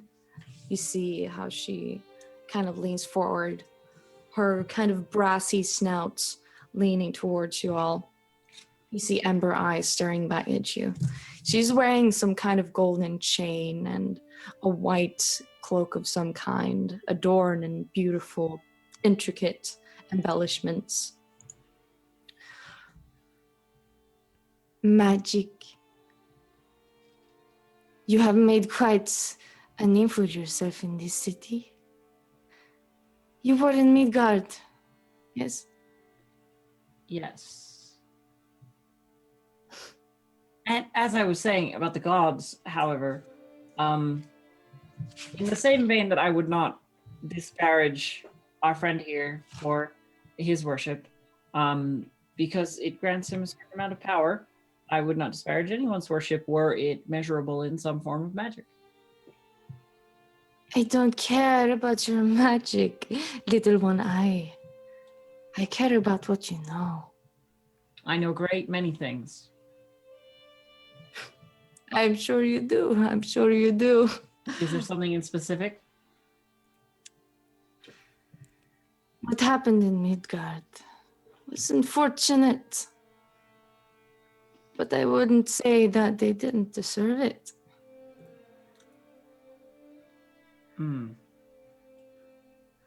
Well, I'm sure they did something. And she looks at both Karsher and Bjorn. You would know, right? You're Midgardians, are you not? I know what you mean. You mean by that? Nothing. Let's take a swig of whiskey. Haven't you heard? The Solars are denying trade to Midgard and people are starving. They're going insane. I've heard they're even resorting to eating their own when they cannot poach on Illyrian land. Did I know this? You didn't actually. You know that they've had bad harvests and people have been growing kind of desperate, but you didn't. As long as they had the trade route to Illyria, they had food, at least. They had a way of actually getting things and trading. Really? Is what Yes. you say true? Many things I say are of questionable intent, but they are true. Can I try and figure out if she's being straight? Do an insight check.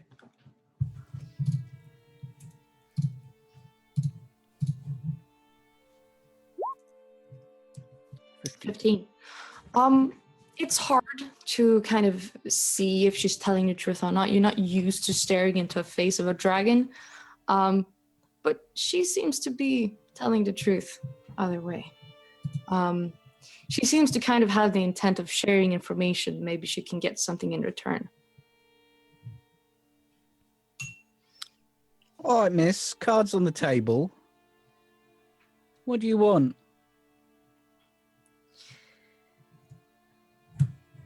I heard you were working for the Solars. I mean, we are consulting for the Solars. I mean, we beat up a frost giant. Not frost dragon, It was holy a fire shit. giant. Oh wait, no, it wasn't a fire giant. And you agree with what they're doing? Not if they're letting people starve to death. Of course they are. I mean, why wouldn't they? They're earning more money now in their silver mines than ever. They couldn't care less about the Midgardians. Well, excuse my French, but that's a fucking disgrace. I mean, I agree. It's hard enough for us to say in Vrybury as it is. Watchers Vanguard have been troubling, to say the least, in our affairs. Who exactly closed the trade route and why? I mean, I don't exactly know who ordered the closing, but it might have been something with the Majesty and his generals, the Watchers Vanguard, maybe the church.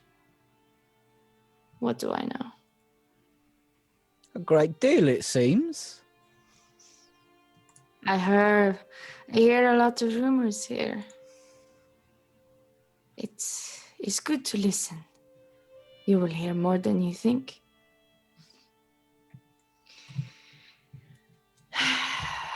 I will put my cards on the table. I need someone to meddle a little bit with the Watchers Vanguard's affairs. You seem to have your heads on straight, and you don't strike me as puppets of the crown.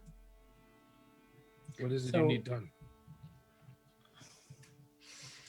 So, there is a camp. There is a camp, Ripe's Peak. You're going to send the Vanguard to burn a library down.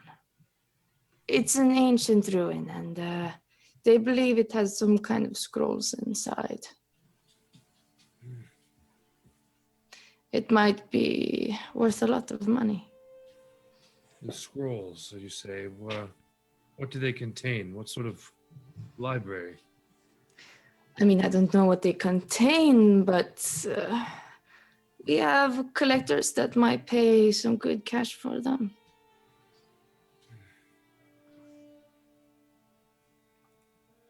Well,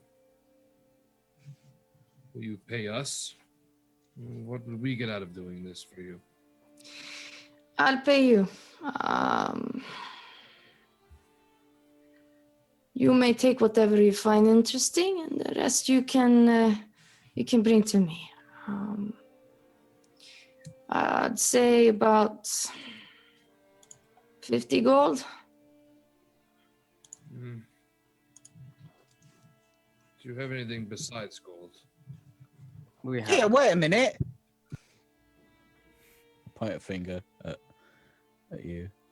I'm a bit partial to a bit of gold. We have gold. We've got 3 pieces of gold between us. We have Can some. we get like 50 gold? That is objectively incorrect. I have 15 pieces of gold. Well, whatever, but 50 gold's a lot of gold, and I would like to have a portion of 50 gold. I agree. It would be nice to not have. We are cursed talking gold. about messing with the Watcher's Vanguard, something that some would consider to be Fun. Fun. Yeah, I look at Ash and I'm like, they're starving people to death. They deserve a bit of meddling. Do we even know it's true? Well, it is wartime. People starve. we are other people talking in about wartime. something that is illegal, whether it is morally true or not. Ash, look around you. What do you think he's smoking in that pipe? Think that's strictly legal? Yes, Also, but I'm not strictly participating in that. Whereas you're Yes. asking me to strictly participate in this. You are here, therefore you are, by proxy, joining in. all that, and I sort of, she's still like right here listening to us, isn't she? Yeah, the Dragonborn. She's still, but she kind of leans back. She folds her arms and looks down at all of you. Yeah, I guess as she sort of like leans back a little bit. You're also the source of the gold, too. It's probably the most illegal thing we've done yet. True. He's got a point. And you are the leader of this illegal band of adventurers. If I'm the leader, then I say we don't do this and we find other work somewhere else. Well, quickly, do you condone the starving of children? I condone following the rule of law, Well, I don't know. I'm going to follow you. the country that we live. I propose we I would vote prefer in not new to leader. be in jail. Well, If we find out that it's true, would, I I would know, support would my character know it's true, being from where I'm from? I mean, if you would think back, kind of about what your parents told you about the war, what other people have said, you know certainly that the Solaris would be capable of closing down the trade routes, for their own willing or their own gain, whatever that might be. So it's not impossible. Are they still at war as well? Technically, Hilaria and Midgard? They're not at war. Hearing, I think you said there's a lot of tension. There's a lot of tension. they're not buddies. Yeah. You have definitely heard about rumors that Tybalt wants to expand his territory. He's a very nationalistic monarch. But there haven't been anything official or any official writings of war yet. How about this, Ash? If we find out that they're not starving innocent people to death, we give back the gold.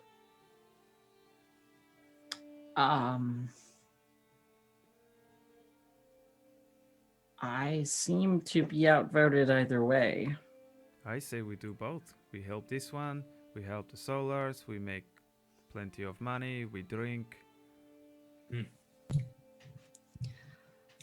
As you talk, you watch as the barmaid at the desk, she's kind of looking around.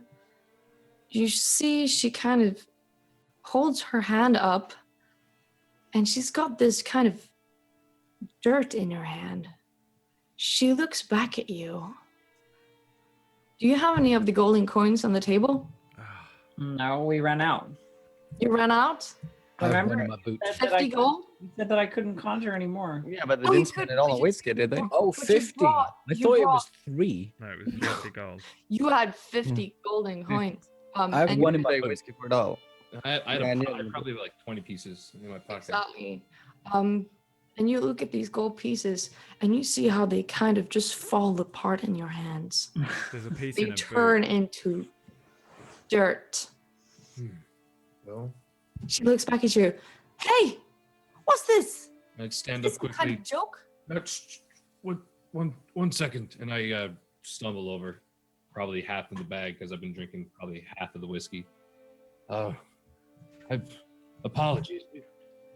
We found these coins today, and well, we were going to use them. Here, Liz. I take out my coin purse and I pay what we paid in real gold coins. Just give her that, and I give her a tip of a silver too. Listen, wasn't anything intentional. We didn't know it would happen. I don't like you to meddle with that kind of magic in my bar. We didn't know they were magical. We found them. And she kind of looks away and takes the golden coins, the real ones. You see the Dragonborn kind of snickering in the corner. You're trying to buy ale on my account with false gold, eh? See, this is why we need real gold. We do need real gold. We didn't know it would turn to dirt. Or else, I assure you, we would be gone.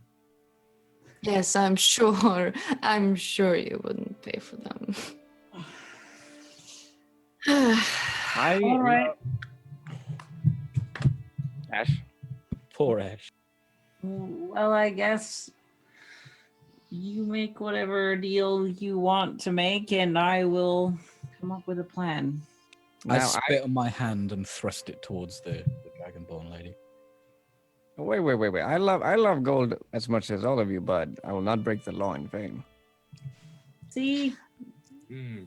I mean, I'm sure there will be some way. Maybe you can just make them look the other way. They're soldiers, after all. Do you have any evidence Evidence of what?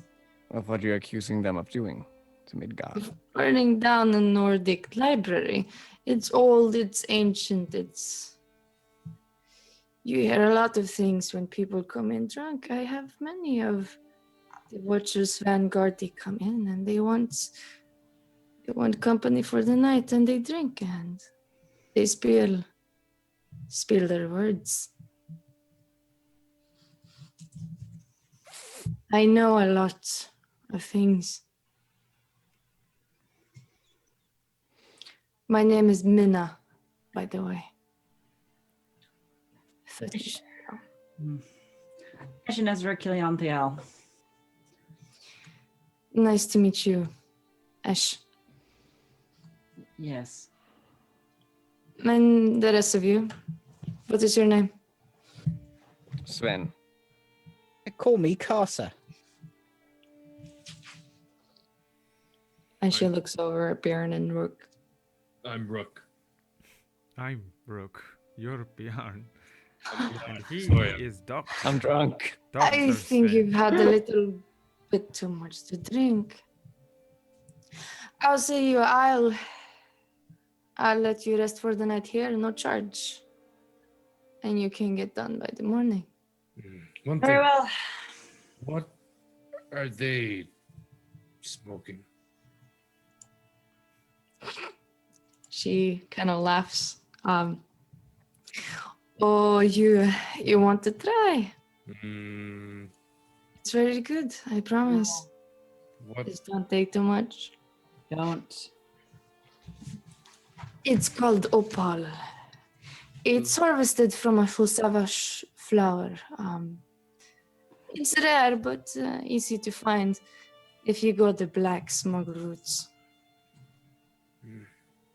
Will it help me sleep? It will definitely help you sleep. I have other ways if you would want to get some help sleeping in other ways. We have a lot to offer. That will work. And I raised my eyebrow. What is she pertaining to? She looks at you. We have some in your size, about pretty. It's about 2 gold. 3 for the entire evening. This is why we need the gold. I look around desperately. I am not paying attention. I'm still. Ash, they I'm, burned down a library. Sorry, this No, ale they is strong. She didn't say they burned down. She said they're going to burn down. They're gonna burn down a library. Books. What? Books. They're gonna burn books. Well, what are we talking about? If Sorry. we don't stop them, they're gonna burn books. And I won't get 50 gold, and I won't be able to. Oh, this is still about the job. Yes, well, I thought we already did. sleeping. I thought we already decided that we were going to do that because you all want to do it and I don't. You were turning down the option of reading ancient texts. No, I was turning down the option of messing with a contingent of people who are enforcing our laws. Your laws are. And I literally spit on the ground.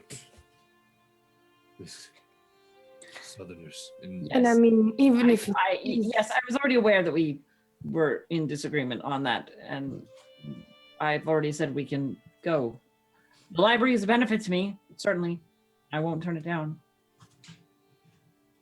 Can I slip? Can I slip this Dragonborn 3 gold while we're talking? sure, roll a sleight of hand check. Everyone's. So you kind of like put your hand in your pouch, you kind of rustle around trying to find these coins. You kind of like try to like pull it back and kind of give it to her. She kind of looks back at you. She's like, 3 gold. Oh yes, yes, of course. Oh, keep it down. She takes them and she pockets them. Rooms. How many do you want? Oh, well, how big are they? I mean, we have those with about 4 beds. We have one with a double king size bed. I thought she meant the women. I do not understand. He is buying a woman? This is illegal, is it not? It's prostitution. Oh, okay. Oh, I keep it down. So you are at best renting a woman, I understand. Or man. Renting a woman. I do not. Whatever. I mean, we have men if you'd like as well. It's not a problem. I slipped 3 There you coins go, across Rook. the desk. You slip. Immediately slipping 2 coins across the desk. Okay, 2 coins. First time for everything, huh?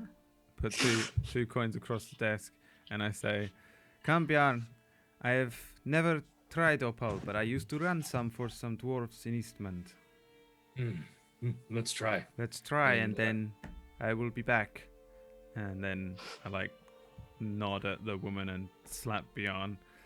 I like partially just want to leave as well, because this is just all way too much for this child, and he'd rather just party. Well, as she thinks, like you slipped her 2 golden coins, right? Mm-hmm. She's gonna take you and Carcer, and she's gonna show you to a different parts of the establishment. I would like to first speak to these dwarves with the The stuff. All right. I mean, I can always send them up later. She kind of picks up in her belt and she gives you 3 keys. Here you go, 3 rooms. That would be enough for you, right? Yes. I'll be over there. Ask. Let's see. Ask Lillian if you want anything from me. And Lillian being the bar girl. I want to head over to the people smoking the stuff who looked out of it earlier on. Mm-hmm. I'm just going to tentatively approach them. They're not even paying attention. They are sitting there with their pipes kind of sprawled out over these pillows, leaning back, kind of slowly inhaling from this very light smoke kind of going from their mouths. Did you say they were dwarves, or did I make that up? I don't know why I felt... You made that up, but now they're dwarves. Okay. There are 2 dwarves sitting I there. remember hearing dwarves at some point when we walked into this place, and I don't know why I assumed it was them. But they're Dwarvish now. Yes. Then in Dwarvish, I shall approach them and say, excuse me, I'm sorry to interrupt. Yes, what do you want? I wonder where perhaps we can buy some of this. You said it was called Opal or Opal? Yes, opal or opal. I would like to buy some Opal. Where can perhaps I find it? You can find it anywhere around here. Let me see. Their name. You can ask Gondrik. Who is Gondrik? Gondrik, he sells everything. Yes, but which of these people he is? He kind of takes another sip of the smoke. You see he's kind of not there. He kind of points at a figure standing in the edge of the room. You see he's kind of talking to some other people. He looks like some kind of humanoid. Then I will hand this gentleman a silver piece and say, thank you for the information. Enjoy your evening. And then I'll turn. Keep it, kid, keep it. I'm fine right here. And he kind of leans back and see how he just kind of relaxes again. Take the coin back, turn to Bjorn and say, they say talk to this one. He is... Do you speak Dwarvish, Bjorn? I don't know. And then I'll head over to the other human. Excuse me, are you Gandrik? He looks down at you. Yeah, I'm Gundrick. What do you want? Do you have some opal to sell? I have everything to sell. I mean, I have mushrooms, red marrow, I have devil's root. Whatever would you need? Opal? All right. How many dots? 2 dots. All right. Taking it big. That would be 3 gold. Do I have any idea what a dot is? You have no idea what a dot Okay. is. 2 gold, did you say? Yeah. Fuck me. All right. Hand him 2 gold. I was really hoping the other guys sold it because I wanted to give them a dirt coin, and because they'd be so fucked up. Yeah, I hand him 2 gold. All right. He takes the coins and he kind of puts it back in his pockets. He kind of shuffles around and takes out, looks like 2 small bags containing some sort of powder. Take one, hand it to Bjorn. Take one. Give it to my hand, pocket it myself. How much powder? I mean, you don't know. You don't know how much it would take to get yourself. But how much powder is it? What? Like. It's like this much. All right. Well, I'm not gonna power back all of that. It's gonna kill me. It'll blow my heart up or something. Depending on I don't know what the fuck this shit is. I'm gonna and then as I'm just gonna walk away from the dude. Thank you very much, and then start heading back to the table. I'm gonna nudge Bjorn and be like, I have no idea what this does or how powerful it is, but bottoms up. What do you do with it? Oh, they are like smoking it, but it is You're like powder. 16-year-old me. I know. I've definitely been here before. I'm just gonna lick it. I'm just gonna dip my tongue in, lick a bit of it, close the pouch, put it in my pocket, and just beeline for the Dragonborn. I'll give a little salute to the table of Esh and Sven and Karsa as I go past. Ash has already started, as she does when she sits down somewhere for any length of time. The space around her is just filled with clutter. Casa's already banging someone. Okay, Karsa's already upstairs. I'm gonna head over to the Dragonborn then. And she will show you to go to the way. they bring a girl, and they go with you into a room. Is the And girl? you can make a performance check. Oh Jesus!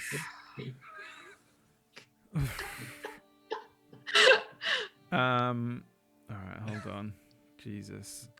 Carcer, Do I get advantage? Hey, I'm drunk. I'm just roll I'm a fucked performance up on check. Opal, and I'm 16, so that's not bad. You licked the drugs. Yeah. You licked the drugs. There's my 8. That's why. Um, Now I really am 16-year-old me. you are extremely nervous. You are sure that you're extremely high. Except you licked something you don't know. It goes poorly. It doesn't go well at all for you. It's embarrassing. Yep. Carcer. Yeah. You do you. It's great. Everything. Every woman's happy. There was a round of applause. There was a round of Well done, everyone. Places, Um, please. At the end of the night, you actually have 2 women in your bed. Okay, good. Were they big or Alright. small women? One big, one small, one half orc, and one elf. What was mine? You got a dwarf. But was it a pretty dwarf? I don't care. No, it was a pretty dwarf. I don't care race as long as it's pretty. You think she had a beard, maybe, but That's fine. it was I pretty. don't care race or gender as long as it's pretty. Yeah. That's all Rook cares about is a pretty face. He's, Looking So- I mean, he's so fucked up on disappointed. drugs, so he's probably been fucking like a piece of bark all evening, like a bedpost. You blame it on the drugs, but in the back of your mind, you know you're not high at all. Yeah, you know. You're barely drunk. Everyone else, you are sent to normal rooms, and they're pretty. They're good. They'll work for the night. They have pretty red drapery and kind of the same Oriental style as the entire pub. Yeah, I think we'll probably wrap it up there I'm going to sleep. for the night. Sounds good. Just as I didn't, Very well. and now there's a dwarf Yes. out there, pregnant. STD cliffhanger. Yes. A disappointed A dwarf. very disappointed dwarf somewhere out there. Just like the real 16-year-old me. And my I disappointed feel bad for that for that dwarf. dwarf. That poor dwarven woman. You're crying. She's patting you on the back. That's all I did. I just cried, and It's we just cried and talked, and then That's what you did. done this. It's fine. It's fine. They don't even know what it I does. don't know what We it used does. I before. spent gold on this and it didn't work. I got stiffed for it, and I couldn't even stiff you. I thought you'd do work. I mean, I'm like, I feel like if I'd rolled anything over an 8, I would have been annoyed at how that would never have been true at all, you know? It's Well, experience. this has never happened to me before. Yeah. Because I never did this before. I never did this before. Well, that's chapter 2 of Fimbulwinter. I hope you Bam. enjoyed. Chapter 2, I'm still a virgin. You killed the fucking frost giant. But I did kill a Alright. frost giant. Yeah. I sort of. Yeah, but you're still a virgin. Yeah, balances out. Doesn't matter. Kill the frost giant. Great session. Thanks, Mm. Charlie. Thank you. I love how much we get to sit around and bicker. You bicker a lot. I really enjoy it. I feel like Fun it's to be. all that we're ever gonna do as well. What is everyone's alignment, or is that a secret? Because I feel like we're all different alignments, and we're all like, I don't actually have an alignment written down, so can you I really feel have like- one Nothing? with your stats? I It do. doesn't actually matter. It's more like if you know kind of your character, like, oh, this character leans towards this. It's probably more like a guideline, but they can always change. Yeah, because Oh. we have this Yeah. weird quest to undertake. I got a lot to. 50 gold. Imagine how many do. dwarves you can disappoint with that. I know, and I'm looking forward to disappointing every dwarf in the entire world, one by one. Let's do a quick round of shout-outs. We'll start with Iron Chef Barbie Flail. Sure, sounds good. What's up, guys? I played Bjorn. I'm Iron Chef Bobby Flail on Twitch. I'm currently doing a playthrough of Yakuza 0, which is a crazy game that I also never played Yakuza before. So if you want to watch me play that, I'll run my Twitch channel early in the mornings. And yeah, this is a lot of fun. Can't wait for next week, and we'll see if Bjorn dies of an overdose. Hopefully, but he is really. I don't know. We'll see. We'll see what happens. He's got some plans for this evening that, like, I didn't get the chance to do it today, but it'll be fun for next week. Anyway, I'm not going to spoil anything. Thank you guys, and thank you, Charlie, for another great episode. Thank you. All right, Distracted Elf. Well, hello everyone. I'm Distracted Elf. I play Eshnezer Kiliantial, otherwise known as Esh, here, and I stream lots of games over on twitch.tv/distractedelf, i.e. where I do stuff. Lots of XCOM 2 Long War at the moment, as well as other tabletop games. I'm in the Roll20 games on Thursdays and Fridays. And I'm on Henley's channel tomorrow for Die Party Black Hand. And yeah. You must be unbelievably good at XCOM 2 by now. I'm pretty good. I feel like I'm pretty awesome. I'm probably the I best. feel like you're probably the best player in the world. I mean, definitely not, but Every time I go in, you're I have, like hardcore, like iron mode or whatever it is. yeah, I mean, I've beaten the base game on like legendary Iron Man. There's no higher difficulty. Oh my god. Are you playing the mod with save scum? No. Because I would, 100%. No, I'm only playing it on veteran though, because the normal difficulty for the mod is somewhere between commander and legendary for regular. So once I beat that on normal, then I can bump the difficulty up on the mod and see if I can push the limits of my sanity any higher. The most powerful XCOM 2 player in the world, Distracted Out. Make sure you give Elf a follow. Who's next on my little list? Pony Punch. Yeah. Hey, my name is Port Podge. I play Sven. I do variety every day except Thursdays. And music one day a week. And right now I'm playing Resident Evil 7. I'm probably the only one on Twitch playing it right now. Definitely. Yeah, I bet. Yeah, just come check it out. And also I'm Swedish. So if you need Swedish people playing Resident Evil, the only place to find it is twitch.tv/pony. Just always say you're Swedish. It will just make your life easy. You can say some fucked up shit and just end with I'm Swedish. And it's like, Hold up. So if I'm not Swedish, can I say I'm Swedish and get away with stuff? No. Oh. I would let you, to be You're fair. Canadian, so you say I'm sorry. I'm sorry, I have no excuse. I mean, I would let you. You can say what you want while you're here, Elf, if you want. fuck you, Brad. I'm Swedish. Yeah, correct. That's like every day for me, dude. Like, welcome to my life. Mr. Peachy Pixel 8. Hey guys, to another awesome show. Thank you. I'm Peachy Pixel 8. Follow me on Twitch or on my YouTube. If you really want to click YouTube, and I really kind of want you to click my YouTube, it's Peachy Pixel 8 Tube. Follow me there. And yeah, tomorrow board games on my channel, 5 p.m. GMT. It's gonna be fun. I promise. No promises. I promise. And then Charlie, what do you want to shout out? I want to shout so many things. No, you can find me on Twitter at Tilla Seger. And that's about it. I hope you enjoyed this second chapter, and I hope you come for the next one. Oh, I won't actually, because I never even started. But I'm sure one day Rook will come for in an upcoming episode. I don't know what I'm saying. Thanks for watching, everyone. Again, Charlie, it was great. You are an excellent DM, and I'm really fucking into this campaign.